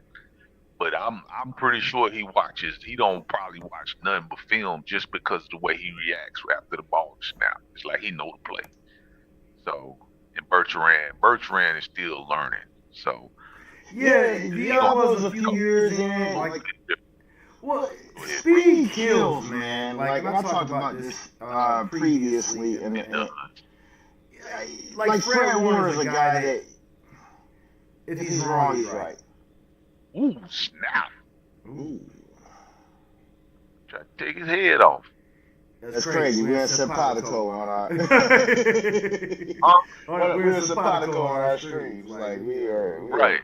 Everything happened at the same time. Yeah. Never ever has that happened. Right. that was a great special teams play right there. Special teams does not get quite enough credit. They wrong hold a bunch of those, and that's just you right. They wasn't just Bertrand, Caden Ellis. But see, they got Caden Ellis dropping back, playing more actual linebacker now too, instead of all that freestyle and stuff. Well, that's when we're not at our best when Caden Ellis is not able to just But he got a Bogart. He got the babysit Bertrand. He got to help out Bertrand. Well, you're right. We can't do that stuff. You're right. He has to do a lot of the things that Diablo would have had to do. A lot of the things that Diablo does. That allows. You can leave Diablo by himself though. But I don't think they can leave Bertrand. And you got to do George Kittle. You can't leave either one of them by themselves against. Like neither one of them. Like they are both liabilities against. Yeah, this is a terrible game for this. Damn it. Who that missed that tackle? I'm pissed off with you. It looks like a safety. Looks like it might have been Helms. That's Helms. Yeah, Helms. He moved his number. He was 30-something. He's 23. Yeah, he missed that, trying to blow that shit up. That's So on hell. we were talking about that coming into the season. They were all on some like, well, yeah, we think we got 4 starting safeties, and I was like, nah, Helms may not be as good as those other guys out there. Helms ain't a starter, man. He just blew that shit. He not a starter, but he's a great rotational piece. Ooh, shit. Oh Damn. wow. Come on, get him. All right. Watch check. Don't give nobody check. You check. You check. He's doing use check. Yeah, nah, I always say watch check, but because what is it spelled with a W? It's spelled with a J. It's a very weird spelling. To Right. be honest with you, so. And that wasn't me mansplaining. I just don't, the internet be like, yeah, I hate all that. Yeah, no, you gotta say check. That's his name. Certain players deserve to have their name called correctly, and he's definitely one of them. Definitely. That's a good stand by defense. Hello. Definitely a great stand. This defense is kind of carrying us a little bit this game. I mean, hell. Yeah. They definitely. I said they weren't gonna bail us out, but shit, they keep playing like that, they will be there. Bail us out. Sure. So it's interesting, man. I'm in several other groups on Facebook, and I'm gonna see if I can pull one up. I saw one where somebody was like, yeah, these Falcons, they talk about these Falcons as a real defense. We're ninth in the league, and this was like the Panthers, and it's like, come on, bro, y'all just played the Jets today. And beating their chest. You know what I'm saying? And they beat them, of course. I mean, you play who you play. So, and what's his name? Got benched today? Justin Fields. I like Justin Fields. I think he's in a bad situation. Man, a lot of people say that, and I even saw some people that were like, well, yeah, Justin Fields never had a full year to play with everything behind him, and that is true, but you kind of know sometimes. He hit that year he was in Chicago. Am I wrong? Now, you correct me if I'm wrong, but I thought he had a full year with nothing right before he got traded in Chicago. And they beat us. Maybe. Matter of fact, they beat us that year. He might have gotten a full year there. And that was a full year. And of course, this was like a fantasy football person saying that he never had a full year. He's definitely not had the full amount of resources and been allowed the full leash that someone like even a Zach Wilson was allowed, or a Blake. Oh yeah, they did. Yeah, I agree with that. Now, they didn't give him a fair shake at all. He didn't have no. I wouldn't say they didn't give him a fair shake. He just had some bad things. He won. They were winning in Chicago, and they still traded him when they brought in Caleb McCarron. They weren't winning when they traded him. What was their record when they traded him out of Chicago? I thought they were winning. I could have sworn they beat us. I don't think they had. It wasn't like playoff type stuff, but it was like better than like you could see them. Okay, when you say winning, do you mean they had a winning record, or do you mean they were winning? Yeah, that's what I mean. They did not have a winning record with Justin Fields, if I'm not mistaken. I might be wrong. What did they have? I thought they had a running. I thought they were like give me a second. I will pull it up. I can tell you what we were. We were 8-9 that year. I don't think they were better than that. 8-9, like 3 years in a row. Right. That's fair. That's fair criticism or analysis on anything. We definitely were that. You are with your record. I don't think they were. I think they were like maybe a 6 and whatever team, 7-win team maybe. They only won 7 games that year. Okay. If he was a 8 or 9 win quarterback, with what you're saying is going on, they would have just tried to build around him a little bit. They'd been like, hey, give him a little. I think that's part of the reason why Blake Bortles has gotten a lot of the opportunities he's been able to get. So, attend recent. What is this flag in play? There's my man downfield. Wow. I don't know what that play was. That was ugly, horrible. Was that supposed to be a bootleg or something? I gotta see this again. Don't get back into this rhythm of throwing all the time. Okay. So let's see if I can come up with something. Last year would have been 04, so that would have been 2023 is what that would have been. Now, I don't agree with that play call right there, Zach. That didn't make no sense. It's, what's it, second and 15? Come on, man. That's first and 15. Okay, never mind. I just scrapped what I just said. I mean, I just said even early on, like, hey, you get a penalty, Bijan gets chunk yardage, so I'm not even mad at them for going back to it. Like, I mean, no, I scrapped what I said. I thought it was second down and 15. I thought it was they lost down. They gave the first down 15. Right. I'm with you. See, I'd have turned. I wouldn't have been upset about turning around and being able to hand that off to Bijan as well too. Still, like second and 15, I would have got a couple more then. Well, it was second and 13. And like, listen, man, get him. Let him get 6 yards for you, right? And I know he's thinking is. He got jammed off the line. That's the one thing Bijan's not used to, probably doing that as a route runner. That was a timing route. If he wouldn't have got jammed like that, he'd been right there. Let's see what he got for this first down. Boom. Ooh.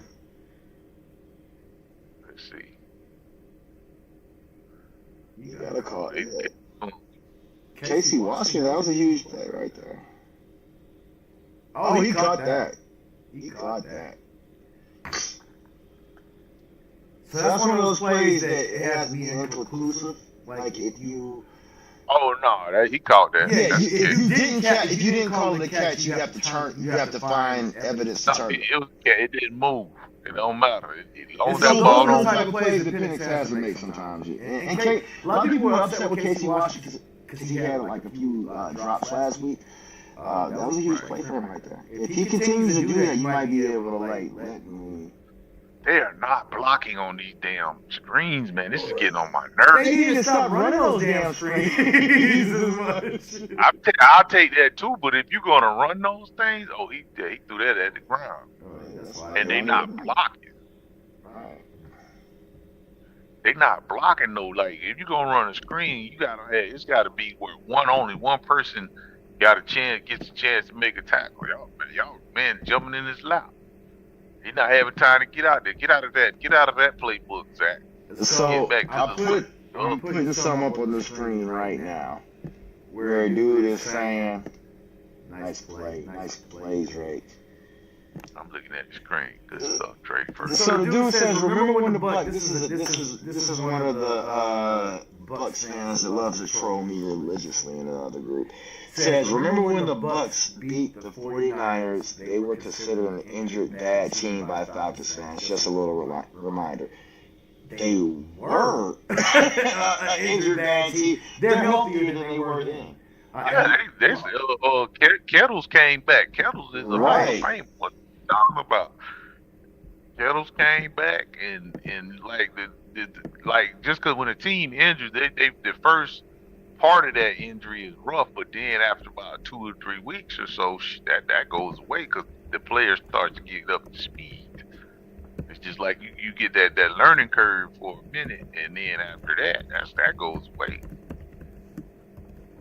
So yeah, I hear you, but I ain't listening. 49ers are not 4-2 for no reason. This is a good football team. Injury, no injury. And Mac Jones is not, you talking about like Mac Jones is a bum or something. Mac Jones is not a bum. He's not a bum.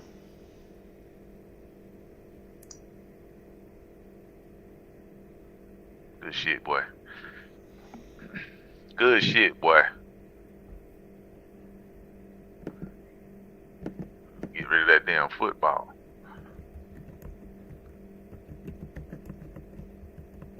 That's what I see too. That stuff is coming way faster than what it's supposed to. Let's see what the tight end did. Tight end he sunk too deep into that. he was worried about something specifically and missed that dang was that a corner or safety blitz or something? He called. Run it again. Run it again. Bump them boy. I don't know why they run. See if they come with. No, I think they're gonna fake the blitz. Oh no, they're bringing. Ooh, man. Oh, you gotta catch that, bro. Yeah, you gotta catch that, man. Yeah. That would have been, man. That would have been. I believe it's gonna be on the defense. That was perfect, man. He played that right. He put that ball where it needed to be. But see, that's what I'm talking about. Got to happen. He got to have a sense of urgency, and he got to move them feet. He didn't have to move them feet right there. Delay the game. Yeah. What? Yeah. Okay. That was weird. Hey, man, that was so. 3rd and 14. Yeah. Okay.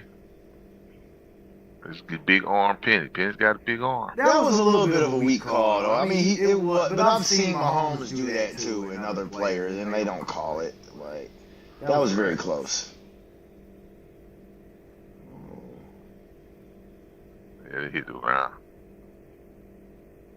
It was good. It was good getting out, though. You didn't take the sack, because I don't think Kirk could even try to make that play. It was there. All right, Pinion. And them mugs at the 1. Yeah, you were right. Man, Michael Williams is definitely having a good game right now, though. Right.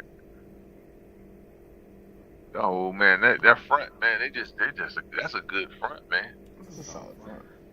Bosa better count his days. I'm telling you, he can't stay healthy, so he might end up there with his brother. I wouldn't give him all that money. Keep giving him all that money, and he can't stay healthy. I ain't fun to do it. Not me. Oh, yes, sir. That's a good stuff. That's a good special teams play right there. Who is number 4? Oh, nice. That's your boy, Cordell Hodge. Yeah. And I think a lot of people overlook that type of stuff. Like, yeah, that guy's not a good special teams player. Like, that's the type of special teams. That's a Pro Bowl. He played the Pro Bowl special teams last year. Mm-hmm. First choice too. There wasn't no alternate or nothing. It was just, Right. I mean, you take away from the Pro, but the actual game is trash. But making the Pro Bowl, even the accolade of being even acknowledged matters. Right, because it's like a flag game now. But ain't nobody trying to get out there and get hurt. But at the same time, just to say, like you said, just the accolade of being named as a Pro Bowler means you were at the top of your craft within the NFC or the AFC. There's a lot of players. 16 teams on each side. There's a lot of players, and he's a special team specialist at the Pro Bowl. So, yeah. Cordell Hodge is definitely that was what we needed. Like I say, special teams has to be on point for us to get out of this one, and we can get out of this one. Zach got to get it back in his bag, cause that was there were a couple of those, and Penny's gonna have a couple of those plays a little short. If he would have got that ball just a little bit, it actually would have got there. He kind of threw it a little bit short, a little bit low. That's the other thing I feel like he need to work on. He got to work on his touch a little bit. His touch is not the best. Agreed. With all this stuff, he's just a rookie, man. He just a bona fide rookie. Well, and this is what I was wanting to explain to some of these guys who troll a little bit. It's like a guy retagged me about, well, yeah, you said that he was better than Baker. It's like, he is more talented. Like, my caveat was that he's a more talented quarterback than Baker Mayfield. It is just a matter of whether he shows it this year or not, as far as Michael Penix. So the things he's doing. You ain't putting him on the same play field as you saying like where if you look at his abilities versus Baker, yes, he is better than. I don't even want to act like I'm not, because we're looking at Baker Mayfield right now, like with the superpower of hindsight. When I made the comments that I was making, Baker was not in any type of running of becoming a MVP. This year, he's definitely looking. He's in the running for MVP, and I think a lot of that is he's doing what he's doing, but he's not necessarily playing better than he. A little bit better than he was last year, but not necessarily better by default. There's not as many quarterbacks playing quite as good. You don't have Mahomes and Josh Allen necessarily playing lights out. If Josh Allen would have beat us, that would have been a different. He's almost penalized because we beat him. So you have things like that going on. Lamar Jackson has been out for several games. Who knows what Lamar Jackson would be doing right now if he was playing? Like, we've seen him for several years. That's the reason that he was making MVP the way that he did. So Baker's having a good year. He had a good year last year as well too. He got in the playoffs and he kind of nutted up. So that's kind of my whole thing. Is like when we're talking about this type of thing. Yeah, that was a good catch. It was a pass and a catch. Yeah, that was like right there in L. It looked like, well, it just depends. You had to see how close he was. That looked like a very difficult catch. Somebody in our YouTube chat said Diablo went down and our D forgot how to play. Right? I don't think they forgot how to play. He's just that important to our defense. Absolutely, he's absolutely. He that dude like that. So you have to redo what you're doing because there's a lot of things that you can't do when he's in there. Right. Linebacker, people don't understand how important linebacking is. Right. People think, I guess they think defensive ends, that's why they make all the money in corners. But nah, linebacking and safety, man, linebacker is the heartbeat of your defense. Like, seriously, if your linebackers ain't doing what they supposed to do, man, your defense don't get shredded.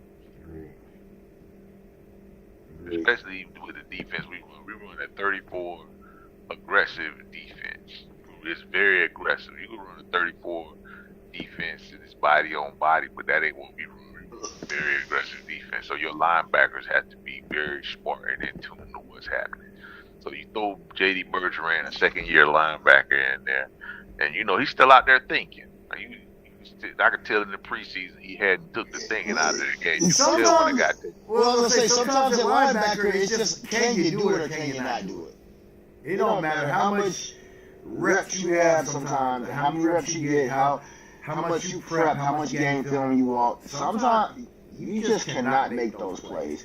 And if you're a really good linebacker, it's not the necessarily most important position and that's why they bring a lot of safeties in and they run a lot of nickel with some of these positions. But if you're a guy who can come in there and be a true 3-down player, like somebody like a Fred Warner, it just pays off dividends because you can't. It's hard to find people who can do all of that stuff. Absolutely. It just ain't no ifs, ands, or buts about it. Then too, like Brick could you may have to switch a few things up because having Divine Diablo is a luxury. It's almost like having a Patrick Mahomes. Sometimes agreed. Even if 100% agreed. Genius, even when you screwing up, but he making you look like a genius. So that's what Brick gonna have to get in his bag with this defense. And then it's the fact that we're playing Christian McCaffrey, and you can't discredit that man. That man is notably since he been in the league, been in the top 5 running backs whenever he's healthy. So then right now he's healthy. So we gotta account for him. And right now he's the biggest damn problem that we have right now, stopping him. He wide open over there. Wide open again. He is killing us. See, that's the type of play that if you had Diablo out there, he's on Christian McCaffrey instead of it being KD. So that's not happening. It's not happening to say he was Christian McCaffrey with Divine Diablo was in there for the first half of football. Christian McCaffrey was like he was low percentage of succeeding, but now he's getting off now. He legit getting off. He just them back-to-back passes he just caught. mean, Shanahan, he know that he hanging his hat on this dude. But you shouldn't. I wouldn't. Man, there ain't no way in the hell I let that man get that type of open. No way in the hell. You can't. If you're Caden Ellis, you can't stop that with Christian McCaffrey. That's not Caden Ellis's strong suit. Let's not even. Yeah. But if I know that's if you look, Caden Ellis got out there late. He was looking at something else, and then he decided. Then he tried to go out there. You can ill afford to do anything like that. If you know that's your guy, you got it, man. You got it. Old habits die slow, right? Ooh. Did he catch it? He caught it. He must have turned it loose right after Oh, maybe he did. Yeah, right. It's weird sometimes when they call a catch and not a catch. I think if he was holding on to it, and as he tackled him, it made him rip it out. So I thought it was a catch, but yeah. And Jennings, that was a catch. That was a catch. It's 3rd and 3 now. 3rd and 3, yeah. That was a catch. That's what I thought. All right, they're gonna try to pass it. Get there. You gotta get there on that. Oh, wow. They didn't call nothing. Nothing was called.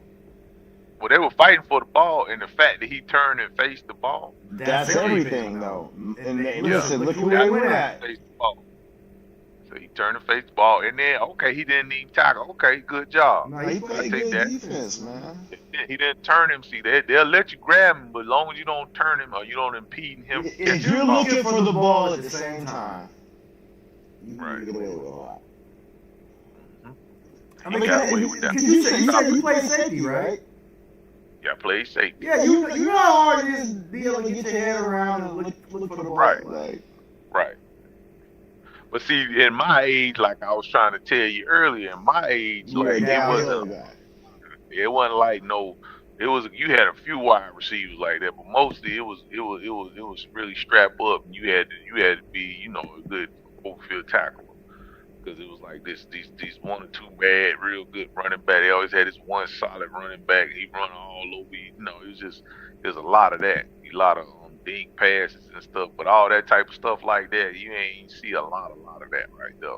Like big old tall 6'6" wide receivers and all that crazy stuff. That stuff didn't come along to like the late 90s is when that came along. You start seeing these freaking major Julio Jones and all this stuff that you ain't never, Randy Moss and stuff like that. They just it was like one of them everywhere. It was only one Randy Moss, but shit, you got about 5, 6, 7 guys in the league that's as tall as that boy Teteroy McMillan is tall as Randy Moss, and he ain't taller.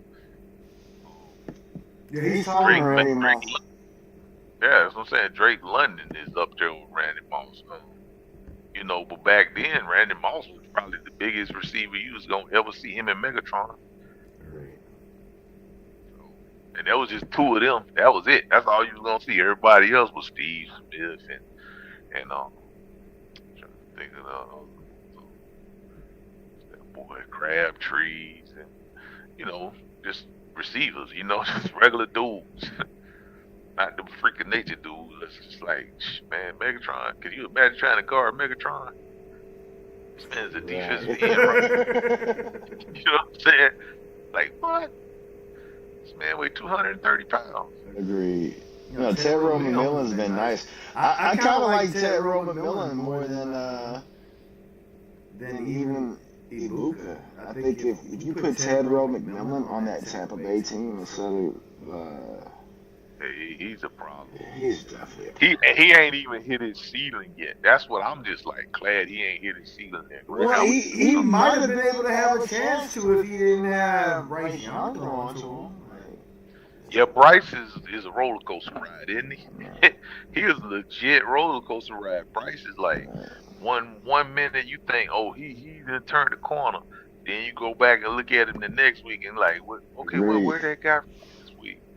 It's like bad. The guy that's really surprised me is Drake May right now. Drake May is way better than what I thought he was. But there wasn't a lot of film on Drake May like that. It really wasn't. When I scouted Drake May, there wasn't a lot of film on there. I wasn't that high on Drake. Why do they have Bijan on the sideline right now? Let's see what they got. Oh, because Tyler Algiers. I mean, but still, they want a heavy dose of the run. That's why. They should listen. Give Bijan those. Let me see. Okay, Well, we got to see how it's gonna play out. We're gonna see how it's gonna play out. But let me just go ahead and let me just peep in at our box score right now to see what. Here you go. It's point, here. We're in the fourth quarter, right? If we in the fourth quarter. If we score here, right, and then even if they come back and score, it's like it turns into a possession game. Bijan has 12 attempts right now, and I mean, and Tyler only has 3, so I'm not mad at them having it handed it off to him right there at point. But it's just like, come on, man. Get up out of there. Good run, boy. That's right. Nice. So we need to either score or at least tie the game, if nothing else. This is gonna become a possession thing. I don't care if you win by 1 point. I take the 1 point. A win is a win. A W is a W in the W column. He was 1 tackle away from breaking that. See, that's what needed to happen. See, Bijan see that was body on body. See what I'm saying? One person only had the opportunity to make a tackle. That's what the screen is supposed to do. Well, this is why you should have more than 15 rushing attempts at this point in the game right now, just to be honest. Like, yeah, that's on Zach though, because Zach went complete pass happy. Now, if you got a pass, okay. Agreed. But like, if we are too good at the run to be sitting up here, 1st and 10 trying to pass the ball. That's just stupid. Like, and then it ain't like the game is out of hand. That's not the wisest thing. I ain't gonna say stupid, but that's not very wise. They widen out. Man, he back in his bag again with this these formation sets and this personnel. I love this personnel. Get it? Yes, pitch, great awareness, young man. Great awareness. That was nice. That was beautiful. And that was a touch pass. That was great touch. Now see, that's the 4th round guy right there we're talking about. That is the guy that you get in the 4th round right there. That was him. He showed up on that one. That was beautiful. I'm gonna ask that Bucks fan to come in the chat and explain what he's talking about. Okay. He ain't gonna do it. I already know he can't. This is why I call out people who haven't played or question people's lack of understanding of the game sometimes, because it's like, well, don't just troll it. Like, you gotta do more than talk troll. Tyler Algiers hurt, but go ahead. You question the lack of. Go ahead. Yeah, football understanding. What made you say that? Okay, hold on. Okay, he just got hurt on that play. Well, he got up and then he went back down. It might have been a concussion. No, I think he got bent back a little bit. If it's a concussion, I'd be shocked. Well, you never know. Usually when they go up and come right back down, like you said, like in that way, and sometimes it's a leg. If you saw him limping or something, of course I was typing when you said that. Well, they kind of pulled him back in a weird, awkward way, and then he got up like he was gonna go up, and he was like, "Nah, just go down." They was telling him to go down, so it wasn't like he was just advertently gonna go down anyway, like he couldn't stand up. They was like, "Nah, we gonna take a time out here, just go down," because you do so many injury penalties or whatever like that anyway. So they was like, "Nah, we can get our shit together anyway." Dollar is one of them dudes. Sometimes he'll get hurt, and that's when he have his best game. I've seen it. Like, I'm like, man, what Tyler limping? The next thing you know, this man is cutting up for about 30, 40 yards.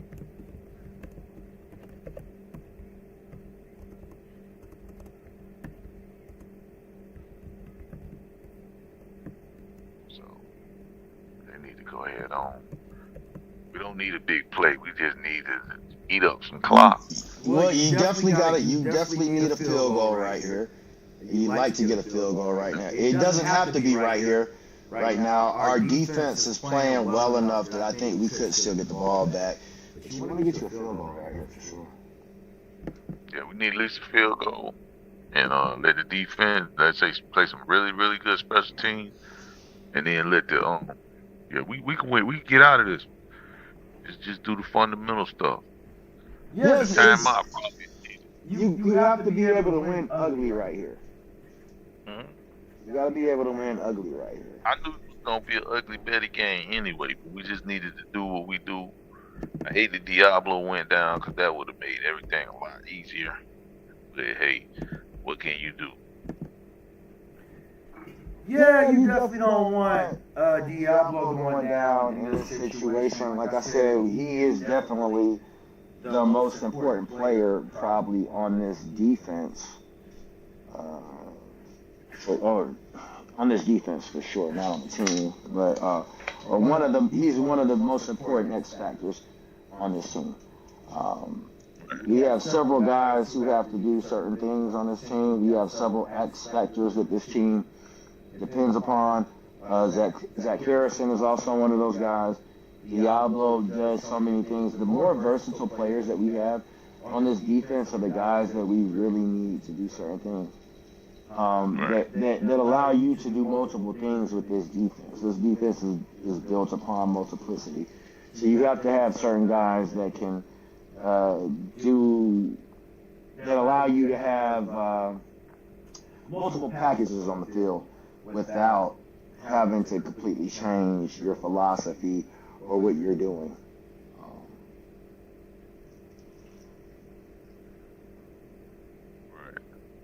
Again, I still think that Zach Harrison is as much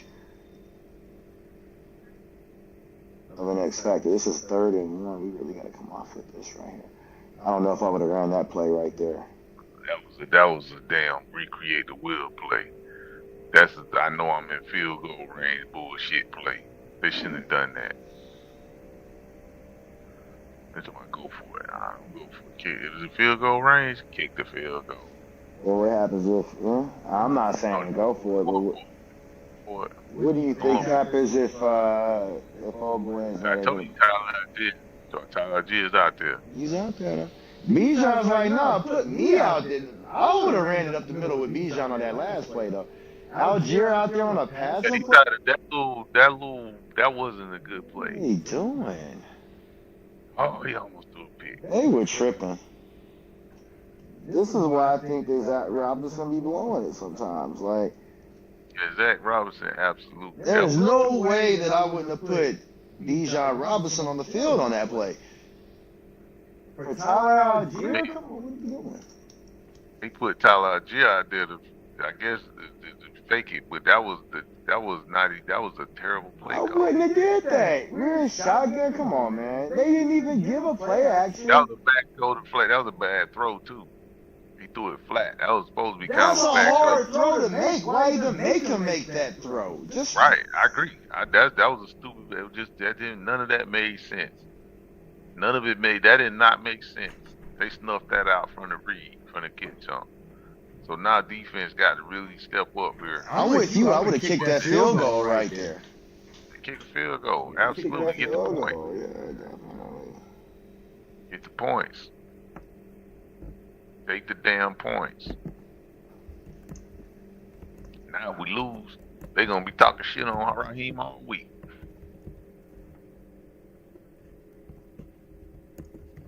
He don't never hit the end of that shit. Dan Campbell do that shit all the time. He did it in the damn playoffs when he kicked the field goal twice. They ain't say nothing about him. But Raheem, they gonna, man, please, they gonna have a fit.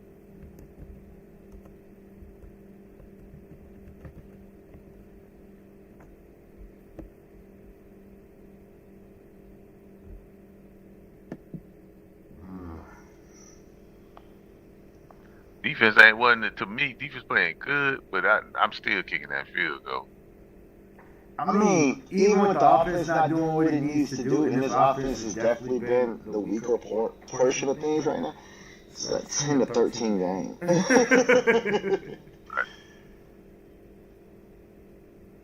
Second and inches, yeah. I'm not surprised at what they just went for on that. They could have ran that for Felipe. If Felipe's playing today, I hadn't seen him though. They run the other dude on the tight end sneak for 1 yard like they did last week. Great. Zach is so inconsistent. I would have just ran the ball twice. Yeah, make him stop. Make him stop Bijan Robinson. I mean, that's your best run. This looks like one of those games where we're.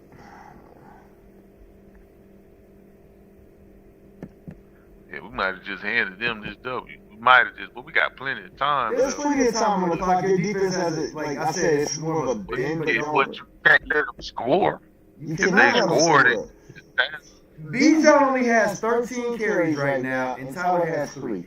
Like, you just can't win. Like, we're not built to win that way. And we're really not built to win that way without Kirk Cousins. With Kirk Cousins. Sorry. You gotta make that tackle right there. Man, that was an executive decision. That man dove down at the ground. Yeah, I wouldn't say that because it was James Pierce Jr. I just think he was trying to make it. But nah, I'm talking about the safety that came up. Fair enough. Corner that came up, not the defensive end. I don't know if they're gonna replay it, but if they replay it, that man made an executive decision. He jumped down at the ground. Raise him on that one. That's a big man there.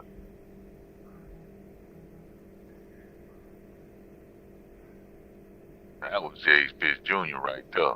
Hold on. Hello? What is the score? Put the score on the screen. We're trying to. No, that was Ebiketie.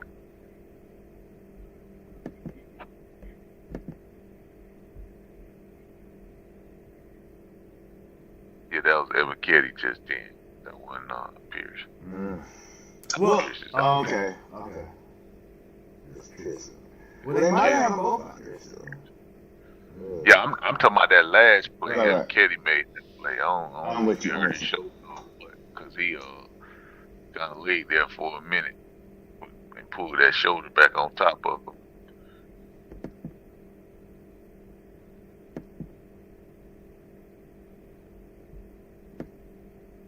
Damn, we should have kicked that field goal.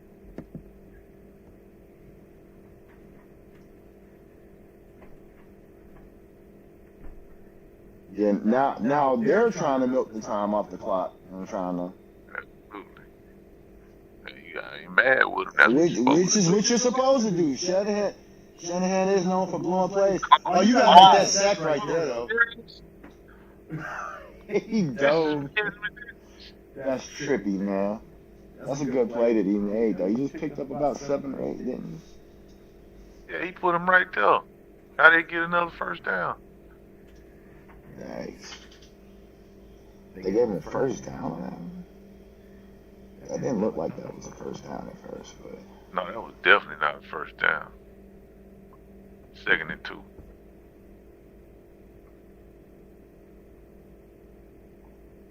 In field goal range. Yeah, I would have kicked the field goal if I was them back then.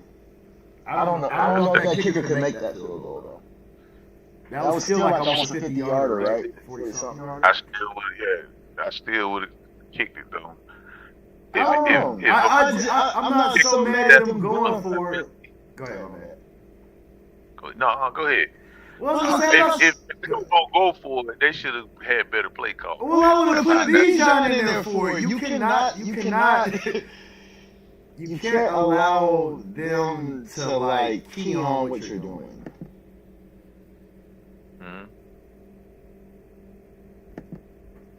Tyler, but to put Tyler, you don't think putting Tyler in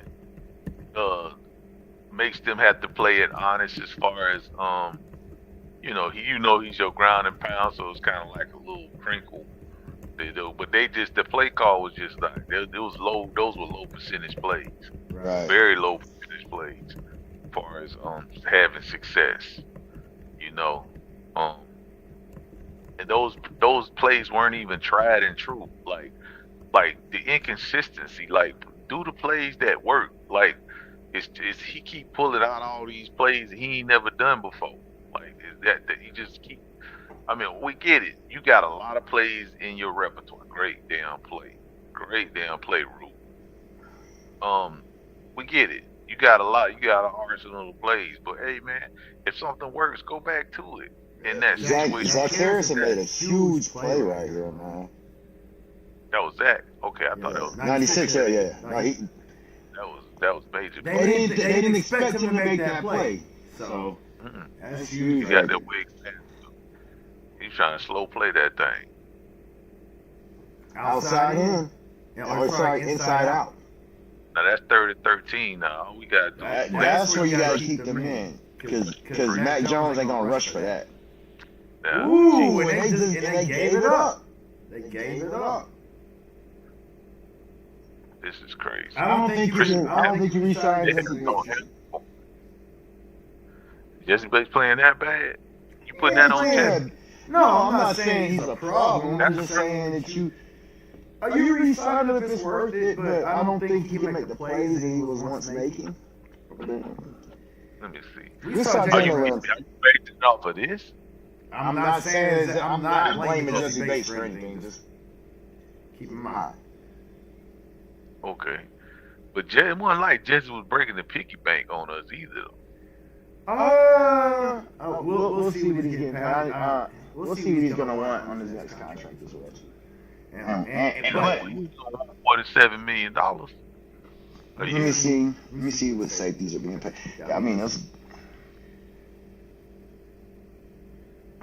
good execution and coaching on that one. They gave up a huge play right there. That was 3rd down and 13 or something like that. That was a huge play. I mean, they could still put down a fumble. So that guy that was talking smack, that Tampa fan, I said, remember when the Bucks beat the 49ers? So I asked him, I said, hey, hop on the stream and come explain what you're talking about. He told me, I'm not going to understand injury talk because I don't use it for the Bucks. The injury bug can be used every single team, so I ignore it. Dude's not going to be able to understand anything when we're talking any of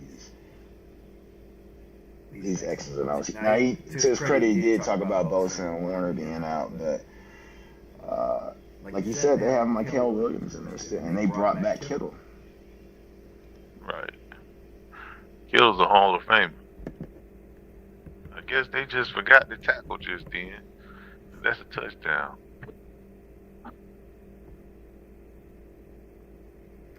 That was definitely not the move right there. I feel like we are, to an extent, getting out coached on our offensive side. Yeah. Well, we had 2 stupid play calls, and I guess I don't know if we're scared of the field goals or what, but yeah, that's definitely got our coach on, and then like the sense we getting our coached on defense too, because that play was 3rd and 13 when he threw that ball just then. There was no way that man should have been that open. And Christian McCaffrey is killing us. He's a one-man gang right now. There's no way in the hell I'm gonna let this man get out. He ain't doing nothing in special. I don't see it. It's like, and then like this Bertrand, to me the Bertrand experiment is over with. It's time for Rick to kind of move on from that. So, you know, I just like, look, we shooting our own self in the foot right now.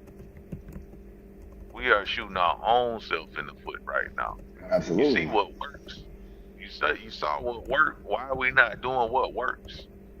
He's out here trying to recreate the wheel with some of these plays. We lucky we didn't get because that guy, the tight end never stopped moving on that one run play, the last run play to Bijan. He never stopped moving.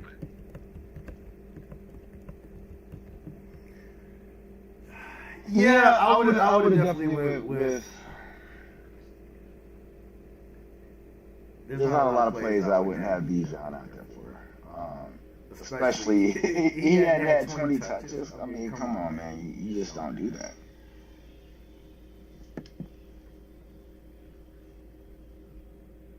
Looking for a charger.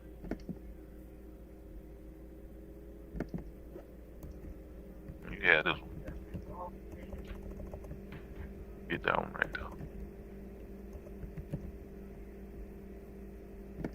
Huh.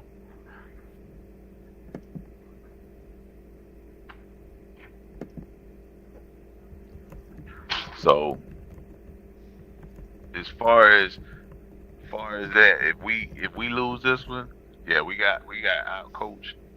Oh, we definitely getting out coached right now. That's crazy. That should not be the case.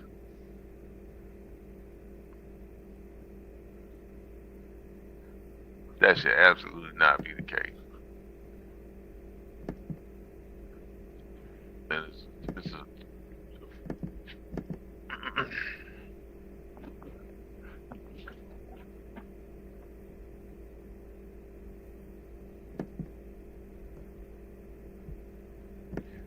So let's look at scenarios. How much time left on the clock now? It looks like we had 2.5 minutes.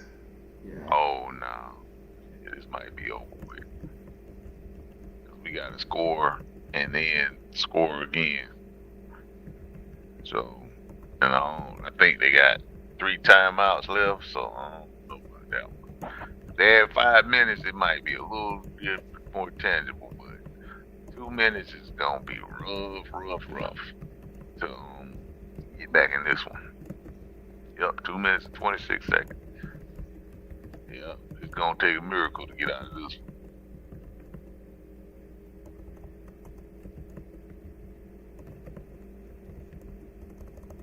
Well, we let San Francisco. We might let San Francisco get away with one tonight.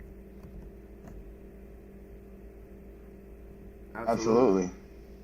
I got one.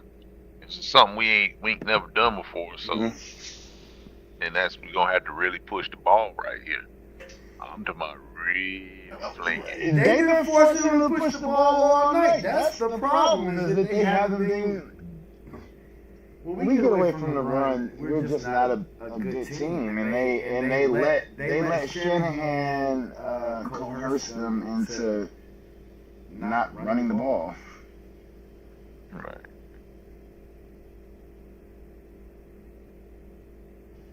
Let's see if they can get a dig. Nice catch. Oh, he missed it. If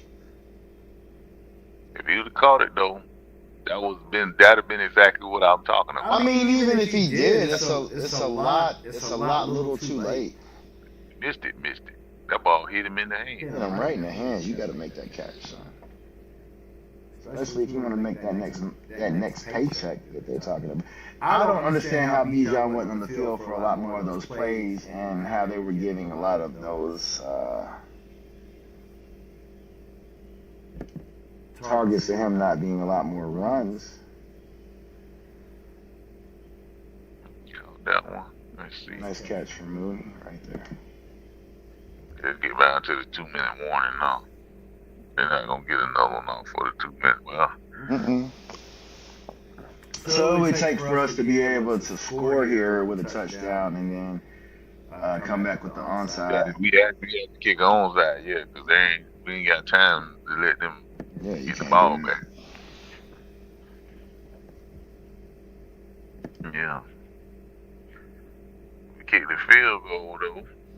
It's been a lot more feasible. So at this moment, Bijan has 14 carries, and again, I don't know how you go into this game and you don't want to give Mooney a lot more touches.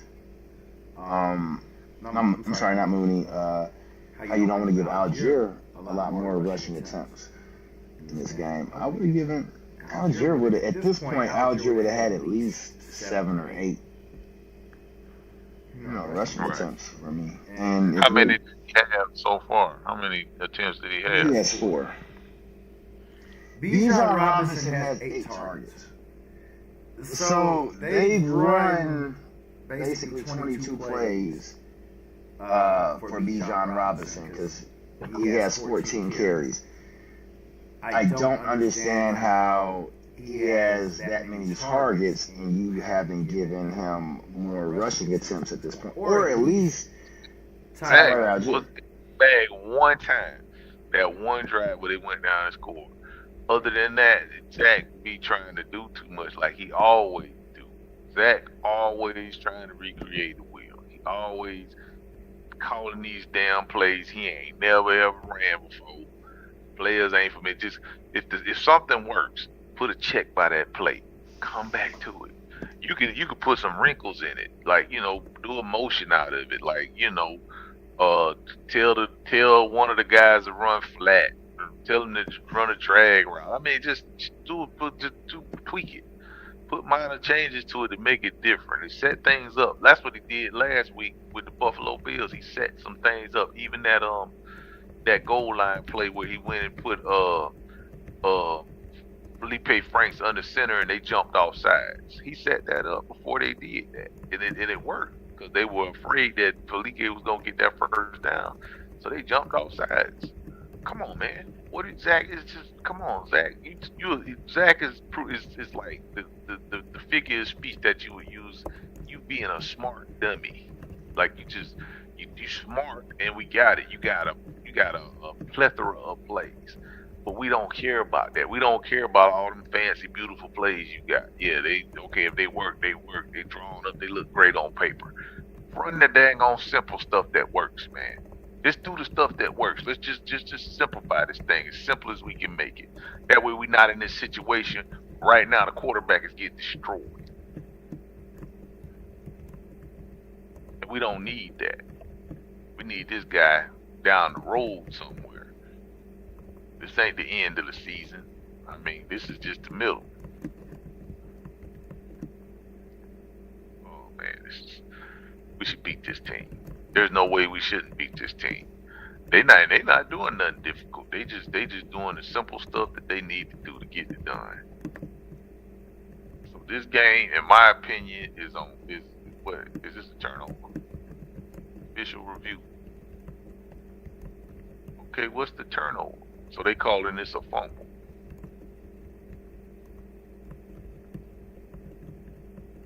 I thought his arm was coming forward.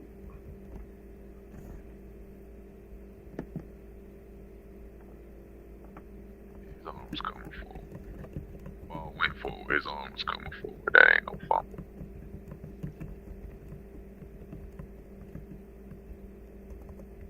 Yeah, his arm was coming forward.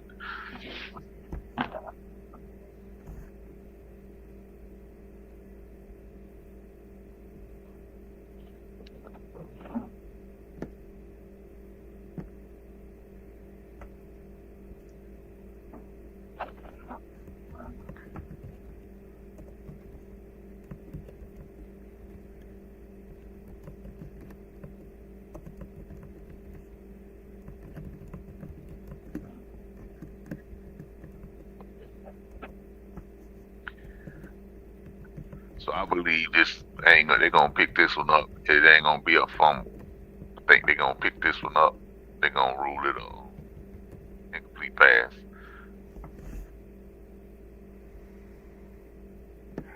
Yeah. It wouldn't have came forward if it was a fumble. It ain't like he knocked it forward. He still had control of it. They didn't even really hit him to make it come out. It was just, and like you said, his arm was going forward. And they make the rule very cut and dry.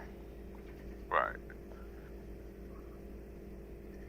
No, they got away from the run, man. You can't do that. You can't get away from the run. We got away from the run. Win, lose, or draw, you can't get away. Yeah, we did. We got way away from the run. You're right. It came at Zach Robinson had one good series the whole night. The rest of these series have been questionable and suspect at best. They keyed in on stopping Bijan, and it worked. They absolutely did. Their game plan was solid. Even the defense, we already know what happened with that. The defense, I knew the defense wasn't gonna bail us out tonight. And that I mean, the defense did his job. They like hold the team to 21 or less, and that's kind of like a universal thing that you gotta run with. Offense is like dropping the ball right here. Yeah, they take sacks and everything. All these slow development plays. And Zach Robinson's not helping. Is not helping Penix out the way that he needs to be. Penix got up with limping. Like that's not good. No.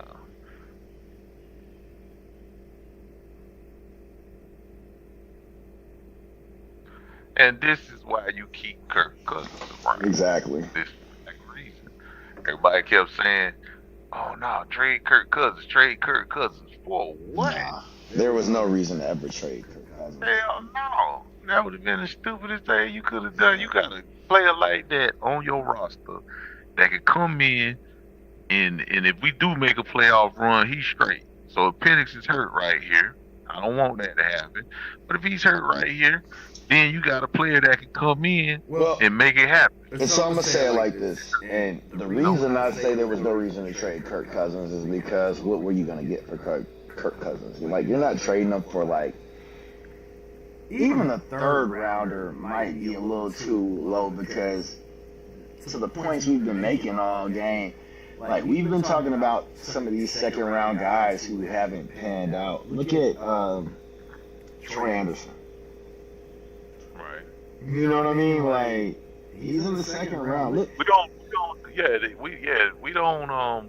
We need some linebackers. I'm. Well, just like, what are you gonna get for Kirk? You're not trading him for a fourth-round pick. Come on, man. Like, what are we trading him for? Like, I mean. The Browns got a fifth rounder but for a lot of people oversell it. They got this thing where they go, oh, we can get a 1 or 2 for Kurt. No, you're not getting a 1. And if you get a 2, they have to be. Even if they desperate, that's like a long. When you get a 2, that's a long-term investment. He's too old for that. A number 2 is just crazy because, like, usually when you get a number 2 for somebody, that's based off of the that's a long-term investment in real life. Kurt ain't gonna get that. And man, what is he, 37 or something like that? Some ridiculous age. He itching to get out there though.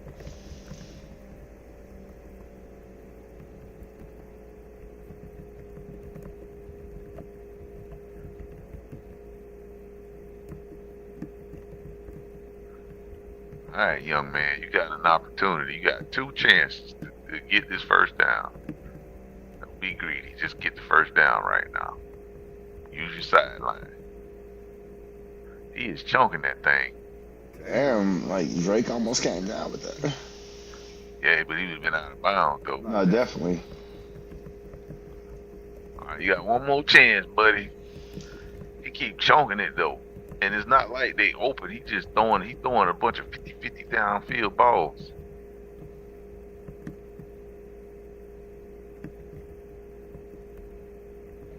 Yeah, they're killing his legs.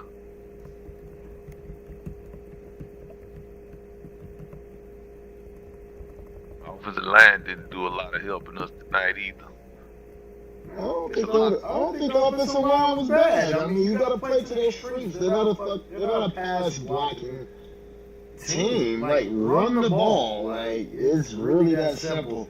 Any game that we run around, any game we come around, any game we come away from, and we have not run the ball at least 25 times, it's a travesty.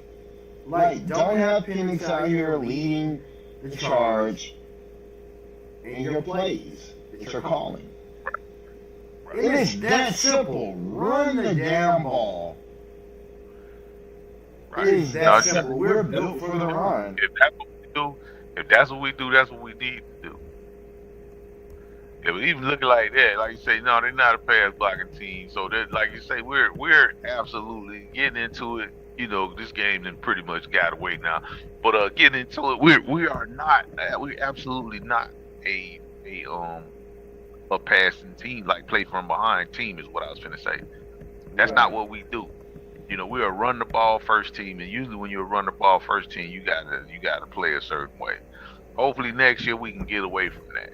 You know what I'm saying? But this year we are a run the ball first team, and we cannot. We're not gonna be where we're gonna play from on. I still feel like, offensive line, they didn't do us any help. They didn't do us no help. But like you say, we got a little pass happy. We got a little way too pass happy in this game. That we were passing when there was absolutely no need to pass. That made no sense. We run the ball great. Why you dropping back passing all the time? What's the point? You trying to make a statement here or something? Don't do it on my time. I would go down. If I'm the Falcons OC, I'm going down running the ball. Like, I'm not saying that I'm gonna go. It's gonna be like 3rd and 20, and I'm running the ball in that situation.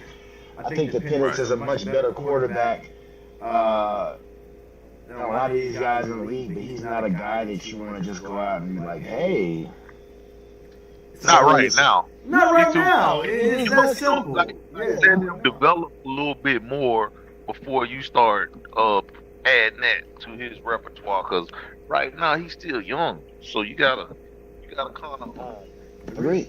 Do it in a way where it's like a situation where it's you only making him throw when we gotta throw. Because he throws good. He throws a pretty ball. He throws a good ball.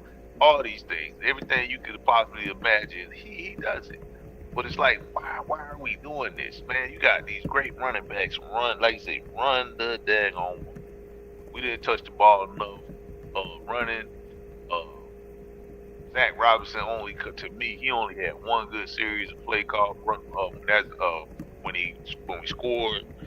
Other than that, he had me scratching my head the whole night. Defensively, when Diablo went down, I've been worried about that all year because I felt like he was the anchor. Even last week, I knew that's what we needed last week to have a great game. That's great linebacker play. JT Bertrand, there's a question mark above his head right now because I don't see anything. And that's just, I don't see nothing, bro. We both played linebacker. And if it was something to see, you would have seen it. I think Josh Woods is definitely better than him. Right now in my book, I think he's a legit liability out there. JD Bertrand? Yeah, Bertrand is a liability, man. He's a legit liability out there. I mean, it is what it is in terms of that. I mean, like, he was down. Like, they say it's about the Joes. The Jims and Joes, not the X's and O's. And that's real.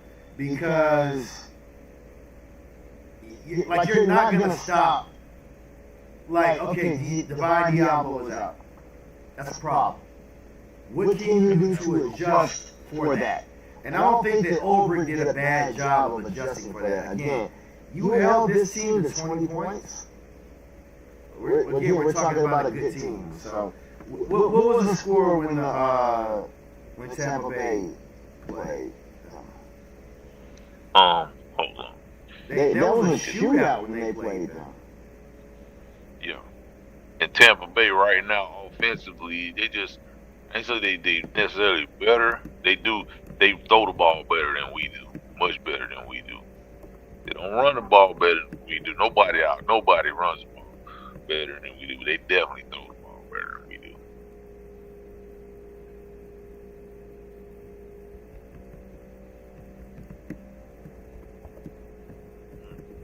Here we go.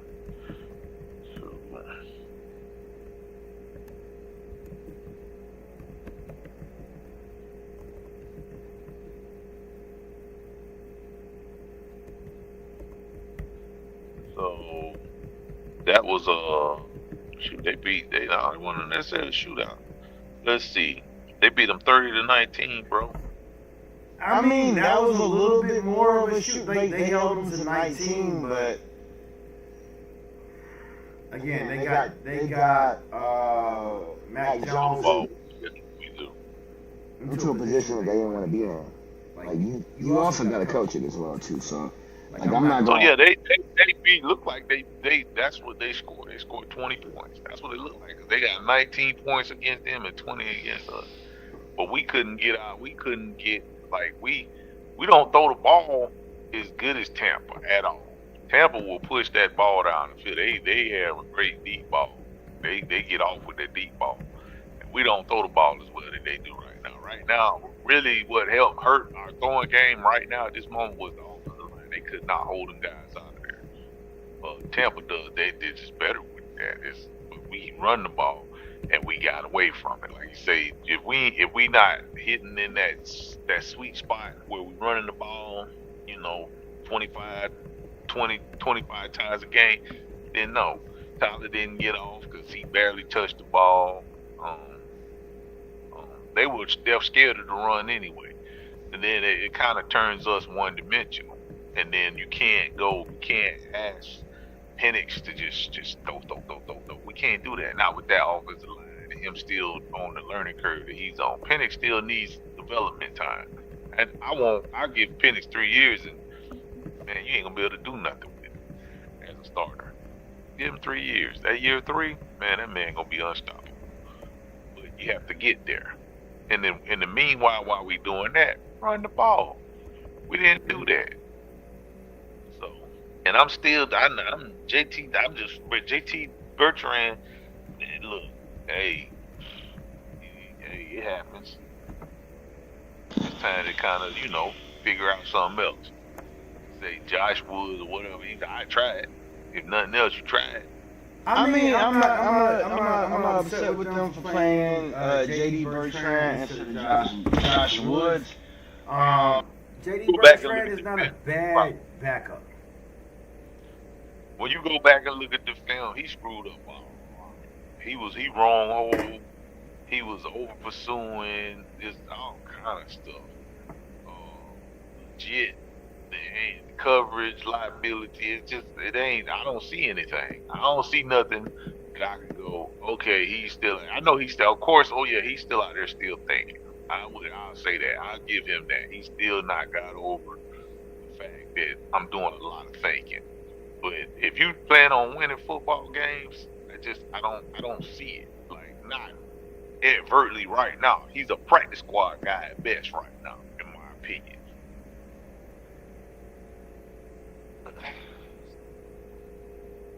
He is definitely, what is they putting on? What is this? Okay, I can get off of this because they just celebrating they win. I don't see that. But that is basically, I don't see it, man. I mean, I could be wrong. I have been wrong. But what do you mean by you don't see it? Like you say, like earlier, you said, as far as linebacking go, right? When you have a linebacker, either he has it or he doesn't, right? And this defense, as far as fit, Brick did not draft J.D. Bertrand. Jimmy Lake drafted Bertrand, right? He came along then. Well, I don't even want to say Jimmy Lake. Jimmy Lake ain't draft nobody. Like, Jimmy Lake was... I mean, he would have been, if you want to be like a GM, you would want to ask you, hey man, that's a matter of whether the GM and whether Raheem drafted J.D. Bertrand. And regardless of what you got going on, like, I don't think that J.D. Bertrand came in and played bad football. I do. I think he played terrible. Do you think that J.D. Bertrand was the reason we lost this game? No, he's not the sole reason, but he did not the where people would say, "Oh, this defense forgot how to play defense." He was a major contributor. He was wrong holding. He was over pursuing. Like he wasn't slow. Sometimes as a linebacker, when they're running away from you, you got to slow play it. He was over pursuing. He was getting caught in the wash. He was doing all the things that you learn, like year one linebacking. It was evident. You could see it. I could see. I watch every play that they were replaying. I just want to be honest. Like, I'm looking at their post-game show, and they're showing, again, of course, Christian McCaffrey, like, they're players of the game that they're showing on NBC, who they're talking to. They're talking to Christian McCaffrey. I don't know who the other guy is, but they're talking to the backup linebacker, and this might be Michael Williams of the Falcons. With them? Yeah. Okay.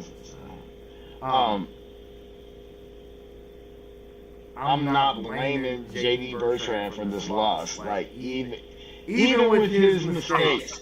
Blaming him for the loss. I'm not even mad at JD Bertrand. I am literally mad at Zach Robinson. Like Zach Robinson did not do the best he could. Jeff Ulbrich adjusted. He figured out how to, even with his backup player, to make things happen. I don't understand how we have this game and you don't run the ball 30 times. Okay, I can name 4 plays that got away. That one that then it's all mostly Christian McCaffrey. When JD Bertrand left, his man was Christian McCaffrey, and he decided to go after the quarterback and leave Christian McCaffrey wide open down there at the goal line. Then they scored on him. That's fair. We still had a chance to come back and score. Run the damn ball. Just run the ball. It is really hard for me to. There is no reason we should not have had 30 rushing attempts in this game. I mean, do you have a reason why we should have? No, I'm not taking it away from anything. You're absolutely right. I'm not. What you're saying is right. I'm going from everything that I'm seeing now. I'm going with that part plus Zach Robinson shit to bed. He didn't do anything that put us in a winning situation except for that one drive. That's it. Zach did not put us in a situation to win, to come away with it though. Agreed. He shit the bed completely. But then there were times that the defense could have came away with a stop, and we didn't. We gave up some chunk plays, And I'm not saying that they didn't do a good job, collectively, because we made some big plays, but we gave up some very important chunk plays. We gave up some very, very important chunk plays, and most of them was the kid Christian McCaffrey. And who's the guy that's supposed to get Christian McCaffrey? The linebackers. He's a running back out the backfield. So essentially, that's your guy. Now I knew Christian McCaffrey was gonna get his numbers tonight because he gonna do that anyway. Period. There ain't nothing you can do to absolutely stop him to say we're gonna absolutely stop Christian McCaffrey. No, you're not. Because he gonna get off. He gonna do that. I see. But how much is he gonna get off? How much are we gonna stop him? That was the question. We didn't stop the man at all tonight. He one man ganged us. You ain't had to worry about no Kittles. You ain't had to worry about no use check. They made their little play. Even Jennings didn't get off. Nobody got off but Christian McCaffrey. Whose responsibility was Christian McCaffrey? I mean, I think in different plays, there's different people. But again, I don't think that Christian McCaffrey necessarily ate us up or killed us. I mean, again, they only scored 20 points. Like, you just gotta come out here and you have to run the ball. Like, it is. I am not mad at this defense at this point. Like, you gotta run the ball. Like, I mean, it's really hard to get away from that. Let's go back and look at the box score right now. Not the box score, the actual team recap score. Let's see.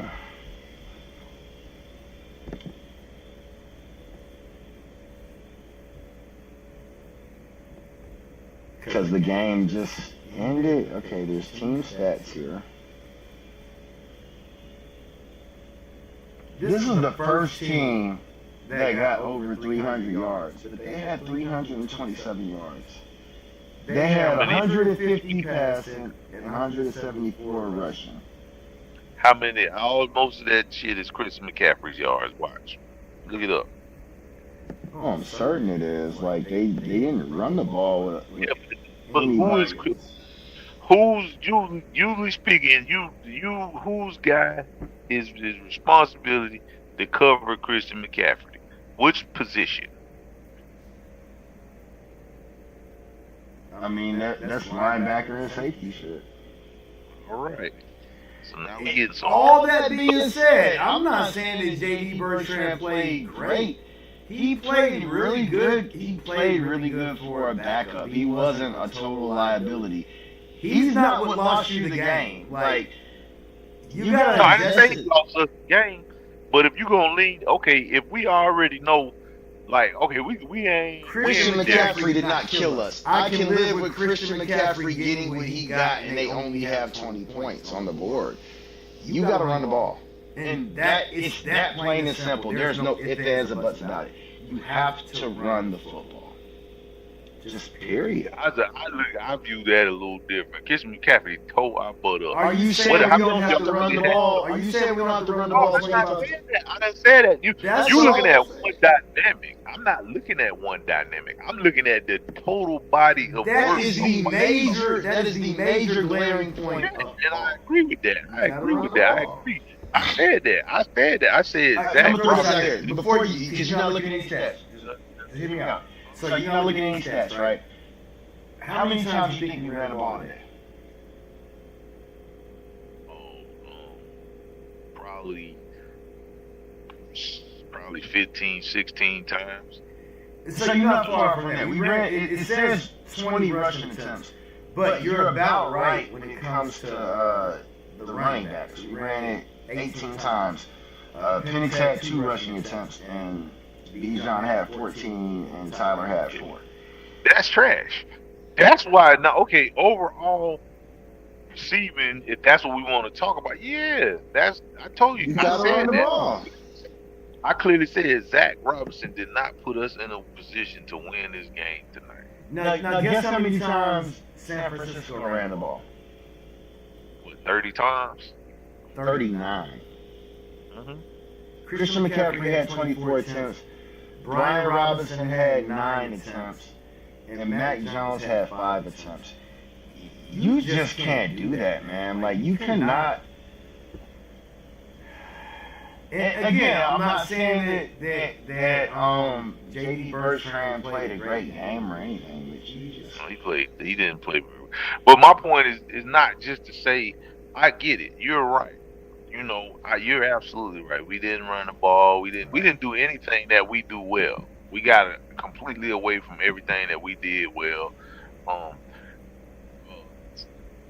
Zach Robinson did not put us in a situation to win this football game at all. He had one good drive where he got in his bag, and I'm like, okay, maybe he threw a switch. He did that, and then he got completely away from it. He got fancy. He got too fancy on us and started trying to recreate the wheel. Now, did that team? They didn't blow us out. It's not like the things that I saw tonight are not correctable things. It's just a question of, are y'all going to correct them? Last time we kind of had not this the Carolina game that Zach Robinson had to move down to the field. You on the field now, dude. You got to feel the heartbeat of this thing a little bit more. You got to have more of a pulse.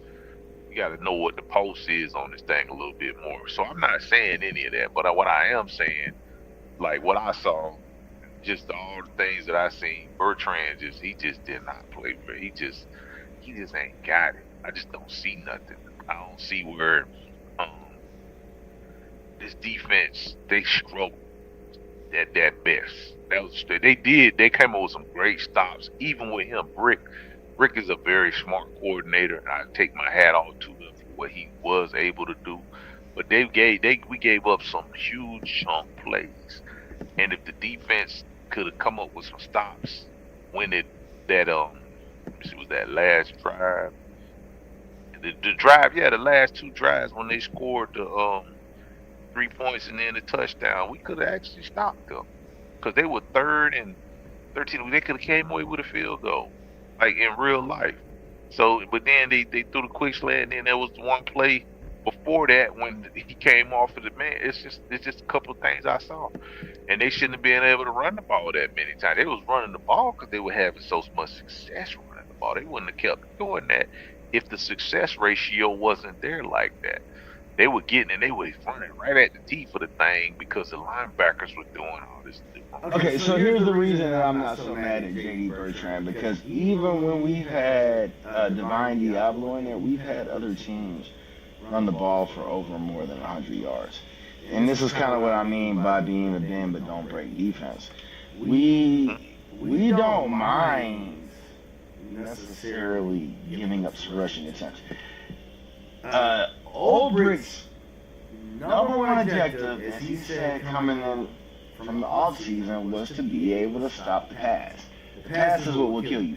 So if I'm holding the team to 20 points, running it for 200 yards, so be it. My team needs to be good enough to be able to put up more than 20 points. Like, just period. Like, it is really hard to get away from that. And I know there's a little bit more nuance to that. I'm not saying that's the end-all, tell-all, or the end of it all, but you gotta put up more than 20 points, man. You can't let that team beat you with only 20 points. You gotta score. And it's just really hard to get away from that. And I'm even gonna pull up some comments from the YouTube chat if I'm able to. Let me see. We are going to pull up comments for sure, as you can see it right over here. And we got Jeremy who says, no answer for CMC, which kind of plays a little bit into your point. He says coaching across the boards was awful. I won't say that about the defense. Not even mad. I mean, you gave up just over 300 for the first time this season, and they had the defense out there a lot. I just want to see what our overall play counts were that we had. Chris McCaffrey wound up with 129 yards, 2 touchdowns. His rushing performance. Like you said, you weren't going to stop him. You just got to contain him. Can you stop the other dudes? I'm trying to see how many passing yards he had. He had 2 touchdowns. He had 72 receiving. 72. Yeah, 72 yards. Yeah. But again, look at that. He had 72. Like, he was their offense. Like, it was very rudimentary. They only got 20 points. You got to be able to do better. Like, the defense didn't do a horrible job. You got to do better on your offense. I'm not saying defense was trash, but defense. I mean, you only scored 10 points. You can't score 10 points. Like, no beat nobody with that. Yeah, you're not gonna beat nobody. I said field goals will beat this okay, and that was right. So that was just me saying like, okay, this is what all I saw. So that was part of it. That was that part. The Bertrand part was part of what I saw. The rest of it, like you say, Zach Robinson putting us in a bad situation. Right. Asking Penix to throw the ball like that. The offensive line didn't help us like that. It Can't do that. Things you got to clean up. No, we got to run the ball, man. We absolutely. When Zach was doing all this, the team, it was fun. He got away from that. He didn't come back to it. Agreed. Hey, real quick, I want to share something with you. Mac Jones threw the ball 26 times. Guess how many times Michael Penix threw the ball? What, 22? No. Like, he had 21 completions. He threw the ball 38 times. Like, you can't do that. And we cannot be in a position where we're throwing the ball 38 times and we're only rushing the ball 20 times. Like, we're just not. Let me see what the total offense. What was our total offense today? Let me see. That's crazy. That's sad, man.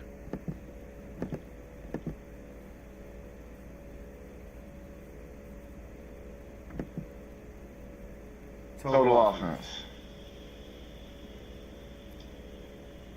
We were at 292 and they were at 324. They had 60 total players, we had 66. Game wasn't never really that far out of hand until we allowed it to be, and that was toward the end, and it wasn't really out of hand. We just ran out of time. But you cannot allow certain things to happen. And it wasn't a slaughter. We didn't get slaughtered or nothing like that. I don't know. Penix is going through some growing pains, but I mean, what they were 9 of 15 on third downs. Not the greatest thing in the world, but they, you know. Now we're not great on third downs in terms of our offense, but defensively we're pretty good against teams on third downs, and you know they were able to get some things in. I think we overthought some stuff, but yeah, you gotta run the ball, man. It's really that simple, man. You have to run the ball. Yeah, in our situation, absolutely, I can't. There ain't no ifs, ands, buts, or maybes. You just gotta run it. That's crazy because our total offense was still 292 yards, and that, I mean, we should have been way better than that. That one got away. We got out coached. At the end of the day, I mean, I will say that Zach. And so when I think when people say, "Oh, we got out coached," that's like an indictment on the whole coaching staff. Yeah, I guess so. So you got to be more specific. Literally, Zach Robinson dropped the ball on this one, and I don't totally dislike Zach Robinson, but you can't do that now. Like that.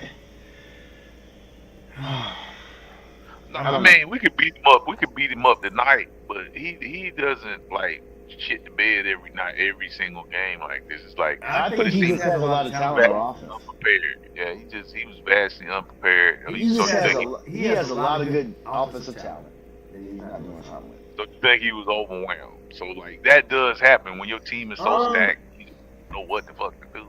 I don't know if I say overwhelmed. I would just say that he gets a little too pretty and a little too cute sometimes. Man, he definitely tried to. That's what I call recreating the wheel. He definitely out there drawing plays in the sand, and that just don't. Why? What's the point? In this situation, man, you could have came away with a win. This wouldn't have been an easy win. I knew this was gonna be an ugly Betty game anyway. I knew it. I was like, man, it's gonna be an ugly Betty game. Yeah, and it was an ugly game. I mean, for both sides involved, but yeah, you got to do better. You got to do better. You can't do that. Right. So I agree with that. Zach was the common denominator that he never did, because even special teams started playing better. They did their job. And that was part of the defense did their job. Special teams did their job. Like, you know, I still stand on what I'm saying about Bertrand. I just like I could see him being either playing better or just move on from that. But that he wasn't. I don't think absolutely wasn't why we lost that game. We could have got some additional stops. But yeah, Zach that hurt. That hurt. And it's like every now and then he keeps having these brain farts like that. It's like he'll come back and it's lights out. This the problem that I have with our team, the lack of consistency. It's like 1 minute we okay, yeah, that's it. We play like this, nobody beats us. Then we don't play like that no more. And it's like you make a big play, but you never ever come back to it. I still hadn't seen that back shoulder fade down pitch that I fell in love with. Where does that happen? I mean, even if Felipe is out, because I believe Felipe was out or something. I don't know what happened. They showed who wasn't playing. But why you don't go up under center to get that 1 yard with Felipe if you don't believe in nothing else? Go back to what works. It worked. Why are you not going back to it? I mean, the Eagles, that's, you know what, man, that's to me what makes the Eagles so good. The stuff that works for them, they just keep going back to it. They'll go right back to it.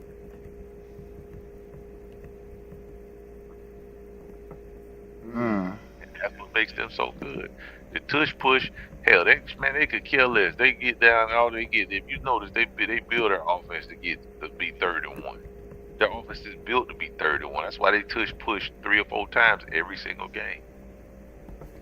You gotta go for what's gonna work. You gotta know what your team is good at and what people are not gonna do. And so it's really hard for me to get away from this and want to blame Zach Robinson. I'm sorry, anybody but Zach Robinson. Man, it's like JD Bertrand. I'm not blaming JD Bertrand at all. I'm not even mad at JD Bertrand because it's like, what do you want your backup linebacker to do? Like, and granted, I will give him this. He's still young. He's still young. Look, he might. To your credit, he might not ever be a great linebacker. I just think he played pretty solid. He might be a career backup. I just think he played pretty good considering the circumstances. Like, again, he was not the liability that I was really worried about us having in this game. Like, you gotta be able to go out here and run the ball. Like, if you told me we were gonna have our backup linebacker in the game and they were only gonna score 20 points, give me that all day, man. I don't care who the team is. 20 points? I'll take it. Right? Yeah. I mean, it's only 20 points. They only scored 10 points. It's only 20 points. You got. It's only 10 points. They didn't score the 20 points on him, though. They scored 10 points in the first half before he even came in, so they only scored 10 points on him. If you really look at it like that, they only scored a 3 and a 7 on him. So, yeah, I'm not saying, this is not what I'm saying. I'm not saying that he just ass gas. I'm just saying I don't see it with what we do. It's like he's a liability as far as, and they were getting some gash plays on us, even though the score didn't dictate that. Man, they was getting some huge play. They drove the length of the field 3 times in the third quarter. The length of the field. One time we pinned them on the 5-yard line or something like that, and all of them wasn't penalties. When Cordell Hodge caught that ball, man, they drove the ball 95 yards on us. I mean, so that in my opinion is not like I'm not finna be. That doesn't make me happy. If I win those type of possessions and stuff like that, I got you pinned. If you drive the ball on me 95 yards and I make you end the game in that drive in a field goal, I'm happy. That's definitely a win. You see what I'm saying? This is what we're talking about, though. Like, and I just say that because we saw the Jets do the same thing. They were. I mean, I'm sorry. The Niners do the same thing. Where Robert Saleh was very happy that we only ended the field goal on one of our drives because we ran the ball. It's a win. It's a win. Well, even aside from it being a win, like in order to win, like you're okay with a lot of the other stuff that happened. You gotta go out and score. Like the defense asks you as an offense, you ask your defense to hold teams to 21 or less. They held the offense to 21 or less. You gotta go. There just ain't no universe that you. I agree. You hang the L on that part of the game. Right. I agree with that, but I'm just a stickler too about just where all the left. That's just a weak spot for me. That's just a weak spot. I'm starting to think that I'm thinking that the offensive coordinator is a weak spot, really, at this point. Yeah, that's not. Yeah. I'm gonna have to go with that. I agree with that. It's just hard to get away from that. And again, you can't get away from that. You're not saying some things that don't have any validity to them at all. I'm not saying that JD Bertrand, like if you go into the season, like JD Bertrand might be a career backup linebacker, like Joshua Woods is. I mean, he came in and he filled in nicely. He didn't cause such a liability that we couldn't. Like they didn't start killing us on the passing attack. He wasn't as good on the run. But that's not what crushed us, you know? Right. Not scoring when we should have been scoring. That was the crushing blow. You gotta score, man. You gotta score. If nothing else, you gotta kick a field goal. You just gotta do the things that you gotta do. Running the ball is where we capitalized. That we had plenty of time to get it done before we got down where we didn't have any more time. I agree. I definitely agree with that. And moving forward, we gotta understand that. Zach Robinson, like you say, right now, Zach is definitely the weak spot. He gets a lot of praise from outside, but right now, come on, Zach, what are you doing? Zach did that one play that Buffalo ran when they were in a bunch formation and the guy was running down the flat and he dropped the ball last week. Zach's whole play call looked like that this week. He really did shit the bed this week. It was horrible. Right. And all he had to do was the simplest stuff, and that stuff was working because the hardest play that they ran in that series where we actually did score the 7 points was Pitts. Like I say, Pitts had to clear the corner who was squatting in the number 2.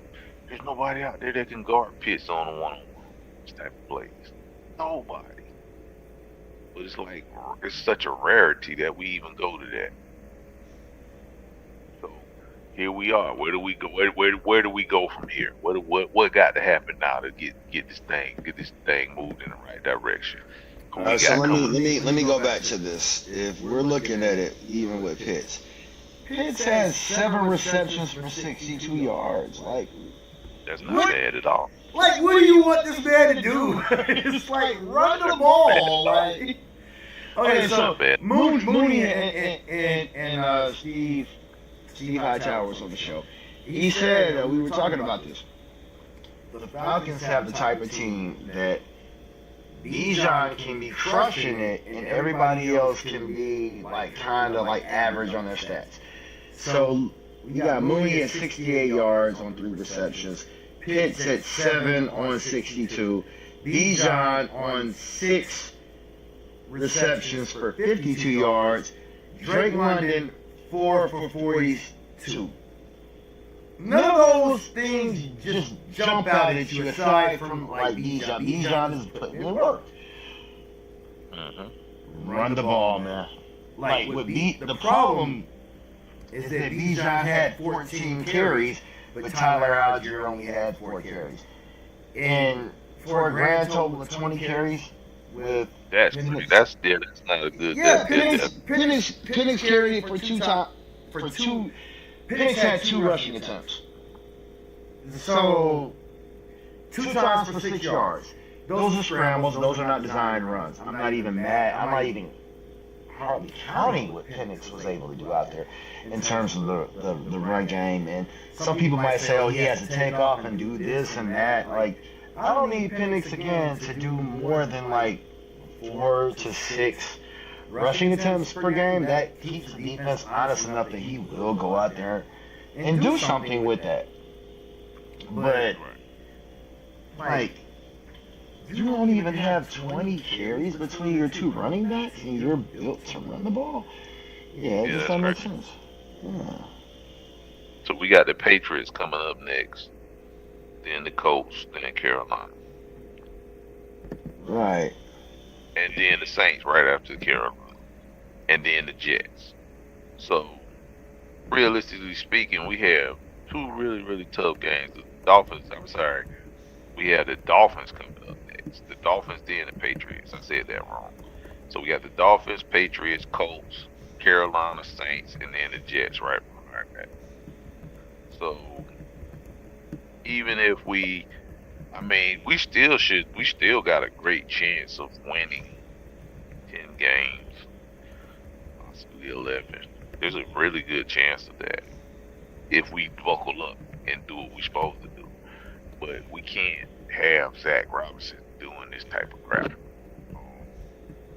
moving forward, because we'll lose games that we should win if he keeps pulling this crap, man. Like, don't want to run the ball type stuff, like, just because it's not as easy as it was the week before or whatever. Now you want to be creative with that. Stop trying to recreate the wheel with everything else. Some of that throw to that supposed to be like, I guess that was that supposed to be a back shoulder or something? What was that supposed to be? Because that almost was a pick. on that one play, with 1 yard to go. I don't even know what some of that stuff was, man. That's the God's honest truth. That was hard. That was hard to watch from a coordinator standpoint of view. He got to step it up. Play the Dolphins next week coming up. This week coming up, and let me see how that works. Come on, Zach, get it together. Yeah, Zach gotta do better, man. You can't do that, man. You can't do that. It's just hard to get away from that. So. And the Patriots and the Colts, that's gonna be both of them games gonna be rough because both of them teams balling. And then we got Carolina. We owe them. That's at the Benz, November the 16th. I mean, I don't think we're in any type of panic mode at this point in time, and I think we definitely finish out strong. I don't think we're in danger of necessarily missing the playoffs right now, but we got to make sure we buckle down at this point in time. But I'm cool. I'm not happy about this loss, and necessarily discouraged. I'm not discouraged where we're at, and I'm not necessarily happy about where we at. I'm kind of neutral and impartial. Like, a lot of things could happen, and we're gonna need to make sure some other things happen. Well, we can't even make sure that anything else happens during the season. We're gonna need some luck on our side with some of these moves with some of these teams. And I just want to pull up the standings right now in the NFL. What you mean by luck with some of these teams? We got the Well, Dolphins. you can only control what you can control, right? So when I say luck, you can control the wins and losses that you have with some of your gameplay. Of course, there's even an element of that you can't even control. You can't control if somebody gets hurt or whatever. You can do things with some conditioning and so on and so forth. But we're going to need for some teams, potentially, to maybe lose, or, you know what I mean? Like, we're going to need more parity in some of these situations to make sure that we still have a chance. And I want to pull up some of the standings right now. Right. What you looking at, the Dolphins game, or really right now? I ain't looking past the Dolphins, but of course, like. Well, I'm not looking at any particular team. I'm just looking at the overall NFL standings. And so we're not even gonna worry about the AFC because that has nothing to do with anything from the NFC. You have Philly with one today, if I'm not mistaken. They're 5-2. Dallas is 3-3. Green Bay is 4-1. Tampa Bay is 5-1. Carolina is 4-3. We're 3-3. San Fran is 5-2. The Rams are 5-2. Seattle's The Bucks play Monday night. The Bucks play tomorrow, and if they beat, which I don't expect them to beat the Lions, but anything can happen. So when you look at all of that, you're not that far out of striking distance. You're going to need for certain, like, if we won our games from here on out and all the teams in front of us won their games from here on out, we're on the outside looking at it. The good thing we know is that the probability has some of those other teams where they're going to maybe lose a couple, and it's probably going to be a lot closer. So that's specifically what I mean when I said that. Right. Carolina won today, but like you said, they played the Jets. That's kind of like that's where you starting to get into that gray area when you get it, like, because it's like as far as winning the division, we're slipping further and further behind in the division, so we have to chase a wild card position at this point.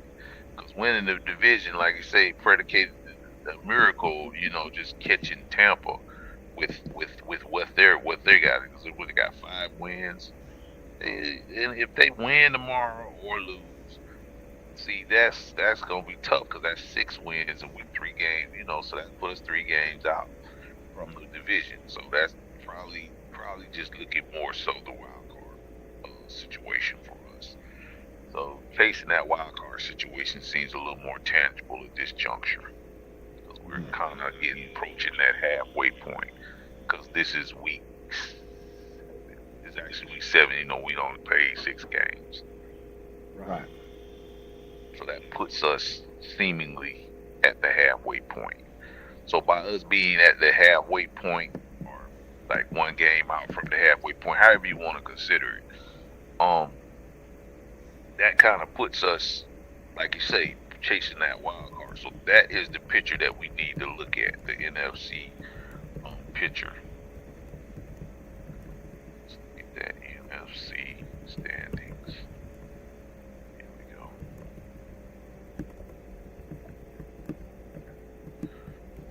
So, like you said, what'd you say? The Cowboys? You said the Cowboys are 3-3, right? Mm-hmm.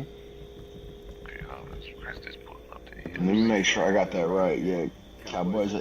They're 3-3-1. They have a tie. So how is that gonna work though? How's that? I mean, that's kind of part of my point. Is like it's still kind of early. Like, what do you want it? How do you want it to work? We still have time to go out here and win some more games. Now we're gonna have to definitely win some more games, and you can't get out coached in those games. But you know, like what? It's like, what do you? So I'm just looking at so what I'm actually looking at is, all right, the actual wild card competition, right? So as far as wild card competition goes, who are we running up against? Right now, we slipped to 3-3. So that even puts us 3rd place in the division because Carolina is in front of us with their 4-3 right now, right? So they're also in a wild card chase because they're only 1 game out. Well, not really, because they're 4-3, and the Broncos are 5-1. So that puts them 2 games out. Even though they're 4-3, even though they're only 1 game out from their wins, they got more in the extra loss. So let's see, the Bears are 4-2. The Lions are 4-2. So we're not even really in the playoff. We're not even in the wild card hunt right now after this week. The Commandos are 3-3. So that's the Cowboys. They're 3. Commandos are 3-4. Cowboys are 3-3. Eagles 5-2. So we're about maybe almost 2 games. Let me see. In the wild card, because they take two teams to the wild card, right? Is that wrong or is that right? They take the division front runners plus 2 teams. 3 teams. It's 3. Okay. There's 7. There's 4 divisional winners, and you get 3 extra teams, and there's no bye at the beginning. So right now the West has got Seattle, who is 4-2. We actually played them. The Rams are 5-2, and the Niners are 4-2. 5-2. So that's that. Then you got the front runner in the South is plus 4-3. That. So right now the wild card would be the Rams. And you said 3 teams. Are 4-2. Carolina's 4-3. So the Lions edge out the Carolina just by a little bit. So there's 1 more team. It would be Carolina right now and Seattle. They're both 4-2. So we're actually only 1 game out from that last wild card spot. If you look at it from that aspect, and the 2 teams that we're in the hunt with for that last wild card spot is Seattle at 4-2 and Carolina at 4-3. Right. So, and we're 3-3. So we're 1 game out, and we play both of those teams. So need to beat both of those teams, plus win a couple of more games after that. So That's where we at, bro. So, okay, let me ask you this: who do you think are the playoff teams, the 7 playoff teams for the NFC? NFC 7 right now. You saying? Give me the 7 teams that you think are going to be the NFC, and I'll help you out a little bit because I know you're not necessarily looking at all of these teams in front of you. Philly is 5-2, and then you got Dallas, Washington, and Lions. I'm looking at everybody. You got Green Bay, Detroit, and I think Green Bay and Detroit are gonna make it. Okay. Yup. Okay, so but see, the Green Bay and Detroit. So you got the Eagles. Obviously, the Eagles is 5-2, and I'm looking at Green Bay and Detroit. But see, one of those is gonna be a wild card, right? So that's one wild card spot between the Packers and the Lions, right? Then you got the Bucks, the Panthers, and us, right? We still in the kind of in the hunt. Then you got the Niners and the Rams, and then Seattle. See, so that could be, I don't know how good Seattle is, but they're 4-2 right now. So we have to account for that. So I think we can slip into that last spot. But I'm gonna take the 49ers, the Rams, possibly Seattle in a wild card. I'm taking the Packers and the Lions. See, the Bears are 4-2 too. The Lions and the Bears are 4-2. So that's an iffy and a wetty too. Then the Eagles, I don't think the Cowboys make the playoffs. I just don't see it. They beat the Commandos today, which I think the Commandos should have beat them. So between us, Seattle, and probably it's gonna be us, Seattle, Carolina, and the Bears for that last spot, bro. So that's the toss up for that last spot. But everybody else, I think, makes it that I spoke of, which is the Eagles, the Lions and Packers, the Bucks, one more team out of our division, 49ers, Rams, and like I said, Seattle, us, Seattle, and Carolina compete for that very last spot. Those are the 3 teams. Just can either go either way, and right now they're in front of us. Seattle and Carolina are in front of us right now. So we absolutely got to go to work, and we're making it hard on ourselves. Great. Right. Those are definitely the teams. Without, do you agree with that? I don't know, because I still think anything can happen. I think that the Falcons, just truthfully, are one of those teams that could miss the playoffs or make the playoffs. I think that Minnesota's one of those teams. I think Chicago's one of those teams. And I think that everybody in the NFC West outside of Arizona are a team like that. Like, I don't think that Seattle makes the playoffs. I don't think they're a lot for the playoffs. And I think that even Hightower said that. He didn't say that specifically, but he threw, like, because I asked him who were your playoff teams. He mentioned like 8 teams for the NFC, and then, or it was like 8 teams for the AFC and like 9 teams for the NFC. That many teams don't make it. It's only 14 teams that make the playoffs every year. Before that, it was 8 teams that made the playoffs total. I'm sorry, in each conference. Right now, it's 7. No, it was only 6 teams that made the playoffs in each conference. Now it's 7. So it went from 12 teams to 14 teams, and we're in a 32-team league. I think that a lot of teams can make it in that wild card, and I'm not upset at them having that format. I think that anything can happen.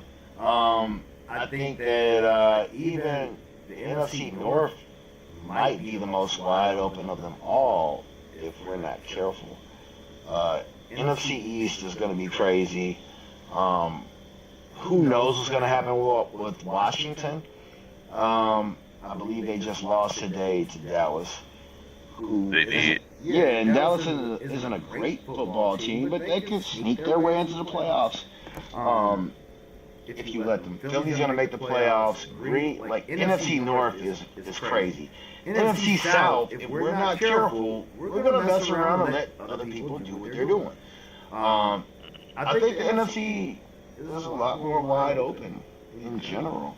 So I don't know if I'm like, oh yeah, this person does this or that. I think it's a lot of football left to be played. We're talking about 18 weeks total. We got like 11 more weeks left.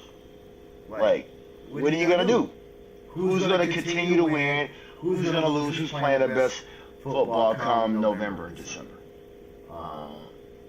You gotta stock up some wins in between here and there. You gotta make it a lot more closer so that you can strike and make something happen. But I think it's a little early to say who's a definitive on anything. Right. Yeah, I honestly, I agree with what you're saying. I just, with the Seattle situation, I haven't seen them play yet. So I honestly don't know what they are or not as far as a football team. I know with us, we just got to do the things that me and you named, and that's run the ball. Hopefully Zach Robinson figures it out. He just but it's the inconsistency is what aggravates me about us. Like I said, the going through the divisions,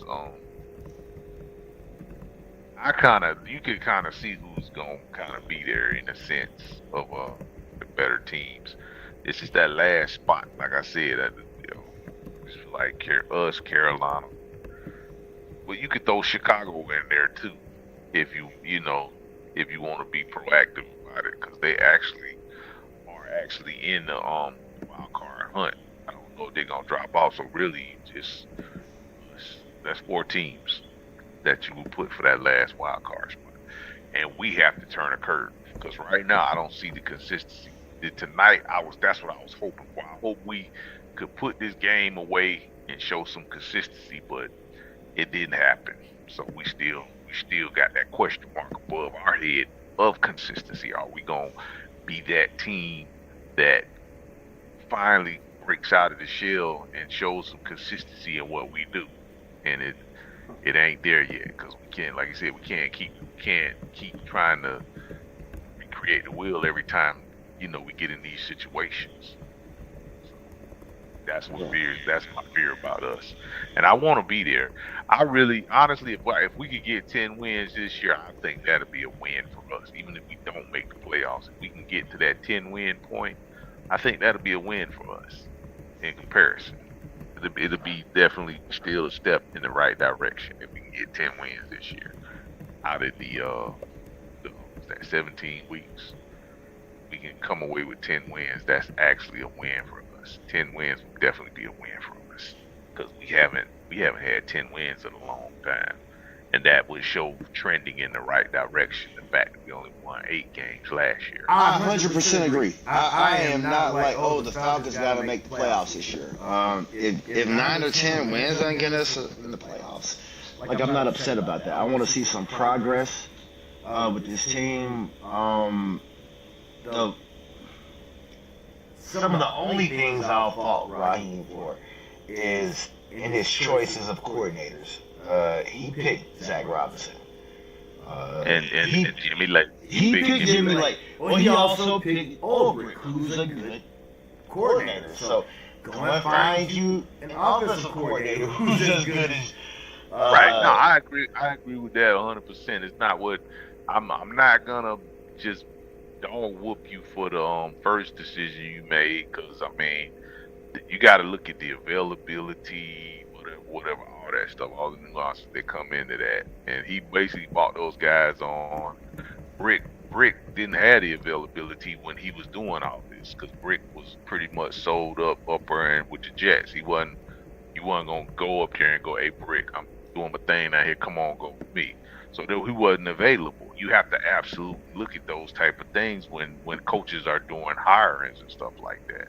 So if he specifically has to look at an offensive coordinator, he'd probably be in a lot better situation moving forward if he did have to move on from Zach Robinson after the season than he would be when he bought Zach Robinson on, because those were the guys that were available for him to be able to hire at that juncture. So that you have to look at that too. Brick was definitely a good hire, and if we do end up in a situation where we have to move on from Zach, whether it be he take a job somewhere else, or it's just like, hey Zach, we just gonna move on from this because this ain't working out. Whatever that comes about, because it's a possibility that Zach does get a head coaching job somewhere else. That's a strong possibility, regardless of how you feel about it. That's a strong possibility. So we have to look at that. But 10 wins, I'm telling you, if we get to 10 wins, I feel as if that is absolutely a win for us. There's no if, ands, buts, or maybe. That's definitely a win for us. I don't know how people would gauge that, but 10 wins is a win, even if you don't make the playoffs. I remember Pittsburgh won 10 or 11 games. They didn't make the playoffs. It was like a itchy, scratchy type of situation. Well, you want to get in the playoffs. I mean, I ain't going to front. I mean, like, typically, like if I was Pittsburgh, 10 wins not making the playoffs, I'm upset a little bit because they had more opportunities. This team is not necessarily as seasoned. It's not known for X, Y, and Z. They don't have any Super Bowls ever. I want to see certain things happen, so I'm not upset at certain things. I think there's levels to certain things.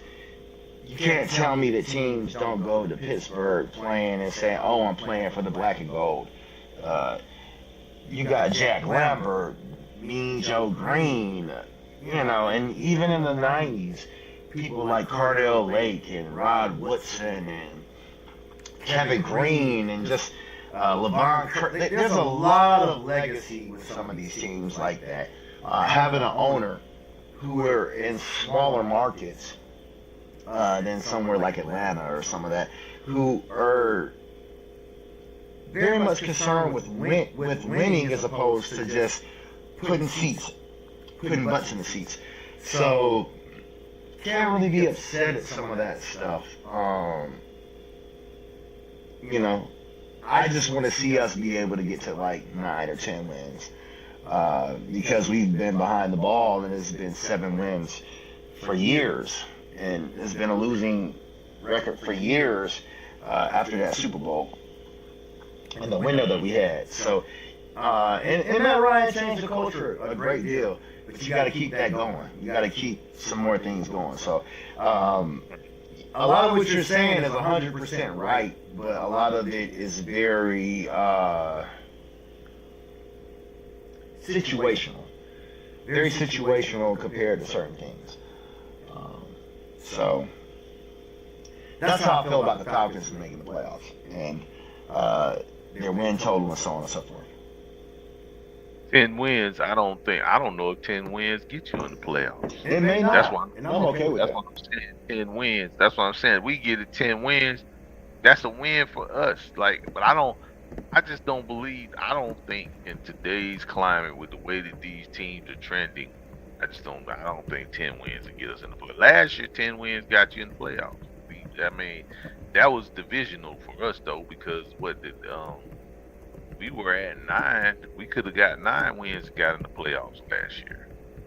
So that's just, and then Tampa won the Super Bowl with Tom Brady. I think they won 9 games that year. They just caught fire in the playoffs. That happens.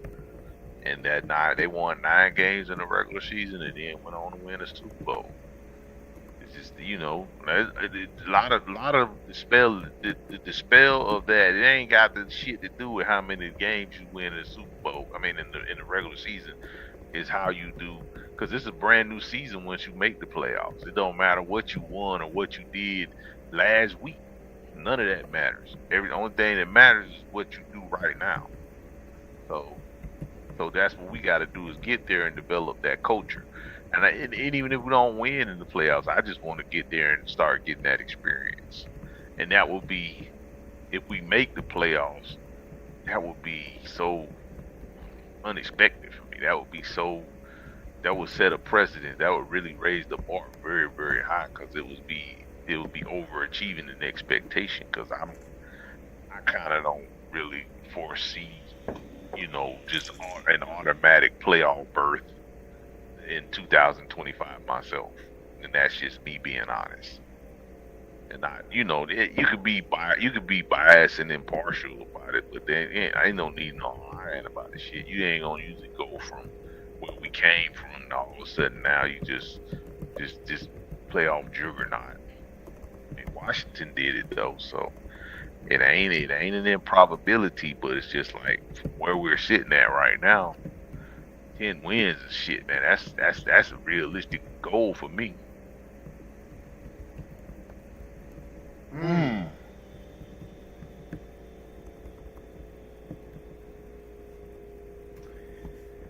I mean, I do think that 9 or 10 wins. Keep saying 9, but you keep saying 9. You don't see the 10. You don't see the 10 happening. It's gonna be rough. I'm not saying I threw the 10 in there too. I'm just saying like 9 wins is a very realistic possibility. With Zach Robinson doing some of the stuff he's doing, like we saw reports of, Zach Robinson going to coach for whatever school. Man, listen, he's not gonna get no head coaching job if he can't figure out game management like this. And we know that Raheem, if he enables his players, if he empowers his players to make decisions and make moves and make plays, he definitely empowers his coordinators to do what they. I mean, look at how he stood next to Jimmy Lake. He believes in the coordinators that he hires, and I think if you're going by Raheem's philosophy, it's very hard to fire Zach Robinson. Someone like us, we're holding his feet to the fire a lot more. So, of course, some of this is relative, and I think that that's the major thing that you got to look at Raheem is how much is he willing to adapt once it happens. You know, the Cardell Lake, not Cardell Lake, Jimmy Lake situation is something that should have happened prior to that.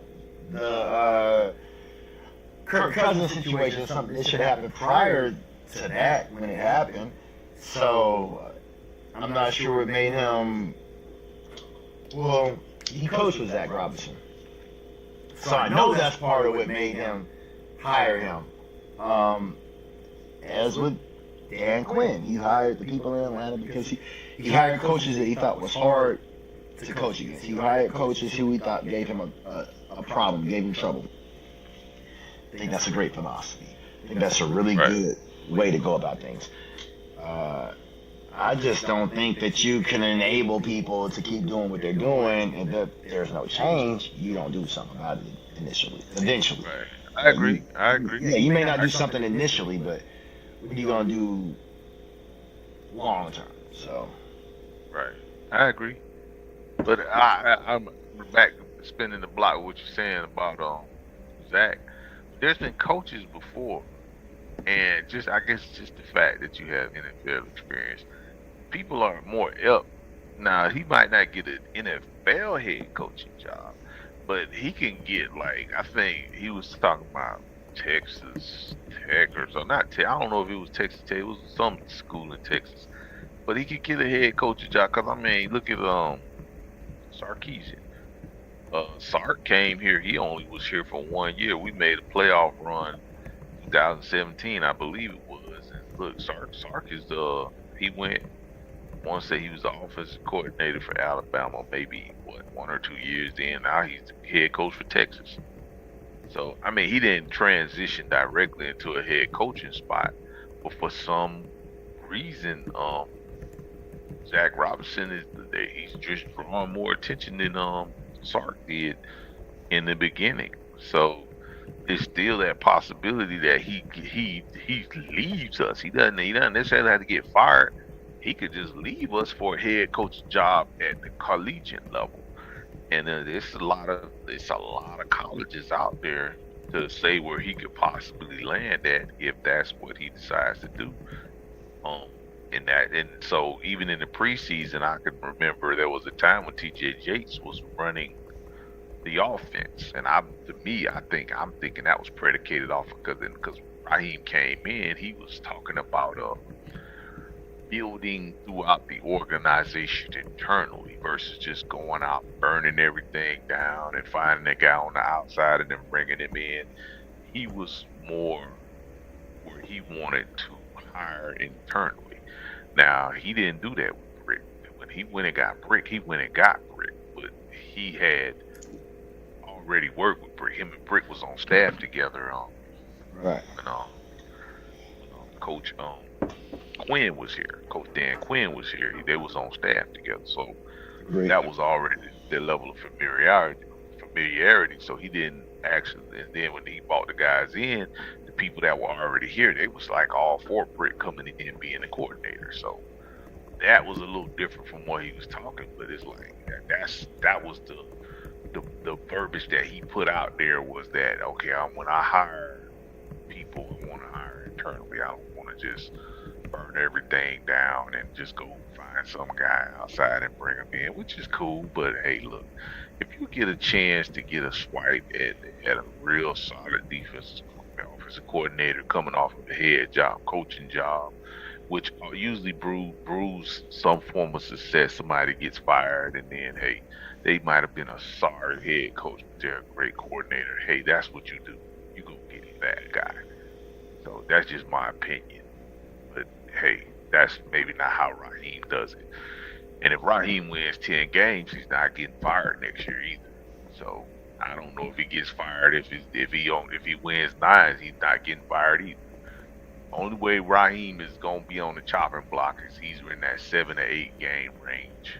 And then they probably gonna really give it they'll give it more of an evaluation if they wanna move on from that or not. But I just don't see him not pulling that 3 years down before they even consider moving on from him. That's fair. I just don't want to be in that situation because I don't want to start. I like the direction in which we're trending. There's a few things that we still have to iron out before we can go run up and tug on Superman's cape, but we're getting to the point where we can run up and tug on Superman's cape. It's just a minor, it's not even, I call it minor because I can see it happening, but if you don't really have that vision of foresight, you're not going to see it. But I see it, and I don't want to start all over. That don't have no appeal to me. Starting all over is don't take us 2 or 3 years for the coach to bring his people in, and that's gonna be rough. Right back at square one. So it's whatever. But I won't like cry or nothing if Zach Robinson moves on. That wouldn't hurt my feelings. Agreed. Well, so check it out, man. I'm gonna get up out of this. I gotta get up early for this 7 a.m. unfortunately for this medical conference. But no, this has been a dope episode of the Bird Bath. The stream has been dope. I really appreciate you checking in with us, bro. And again, all the points you were making are very valid. And I think you even understand, like, your defense played its heart out tonight, like, for the most part. I'm not saying that there are not some areas to improve upon on both sides of the ball for certain, but we have to do better as a scoring offense, especially when we're playing against a team like this. But I do believe that there's a lot more that we can make happen, and I don't think it's time to panic at this point in time.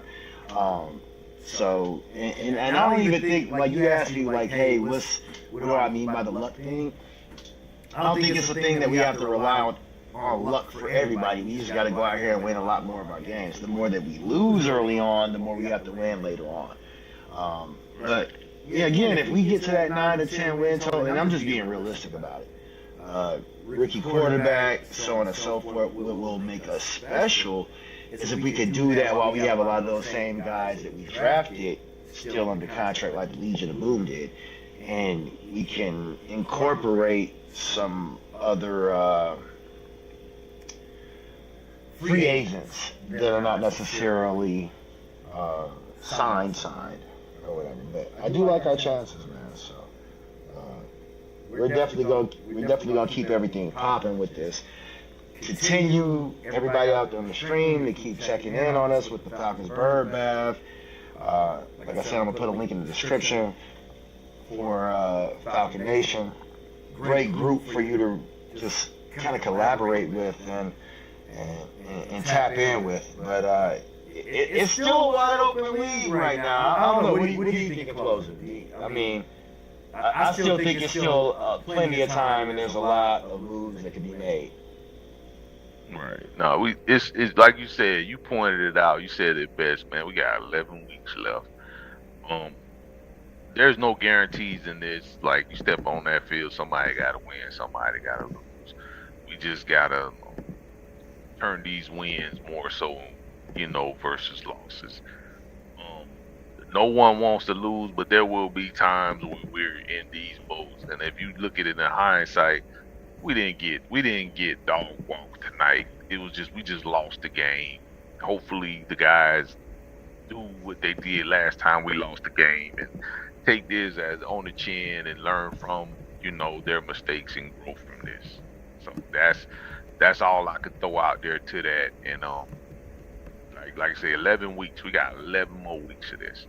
So let's just, hope that they pull it together and get us like where we at. Three wins. So that puts us. We got to get 7 more. We got to get 7 more of these things. We got to get 7 more wins. And it's actually in the coming weeks. It's very feasible. Then we got, like I said, the Dolphins. And we got the New England. Then the Colts. It's another. Was it Carolina behind that? So Dolphins, New England, Colts. It's Dolphins, New England, then the Colts. We play the Colts overseas, 9:30 in the morning. Right? Where is that in Berlin or London? Is it? I think it's Berlin. I think it's Berlin. You're saying Berlin, Germany, right? We gotta find out how many. I gotta find out how many teams are getting these foreign away games each year, because I feel like it's getting more and more. So you could look at it's more of us than anybody. Yeah. Oh, you think it's more than not? But see, the Jags was playing over there twice a year once upon a time. The Jags actually enjoy playing overseas, and I think that there's a whole they need to market and do whatever else. Yeah, the owners from overseas, so they're and there's no competition if you move a team over there, or if you get a startup team over there. There's no competition for a market over there. You pretty much gonna dominate them. Or if you go to Germany, you gonna dominate the market in Germany.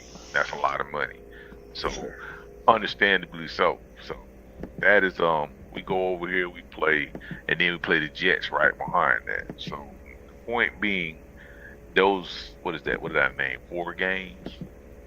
That's 5 games. Mm-hmm. So we got 2 games of 3. So that automatically just by itself puts you at that good. That pushes you to week. We still have 6 games left, and we can come away with. I know at least I don't like to look past nobody, but we could, if worst case scenario, we can come away 5-3 off of that. Like that's be the absolute, worst case scenario. Well, it's not the worst case scenario because you lose every single game, but I'm just saying there are winnable games in there. There are 3 games that if you go out there and do what you're supposed to do, you should be able to win those games, even if they ain't the tough ones. So we could come away with that. So that'll put us at 6-5. Mm-hmm. So that'll put us back above 500 if we actually do that. So that is something that we got to look forward to. We definitely gonna see what's up, man. So, I'll tap in with you a little later on this week. We'll see where we are with some things. I definitely want to get you on the stream again. ASAP, you've been a great part of what we're doing over here at the Falcons Bird Bath. So, definitely want to put the word out on the Falcons Nation, G-Dub. But no, I appreciate you tapping in with us, bro. You know what I mean? We're still here at very humble beginnings, and I don't take it for granted. So I definitely appreciate you, bro. So likewise, my brother. Absolutely, man. Falcons Bird Bath, tapping out. Falcons Nation. Peace. Peace.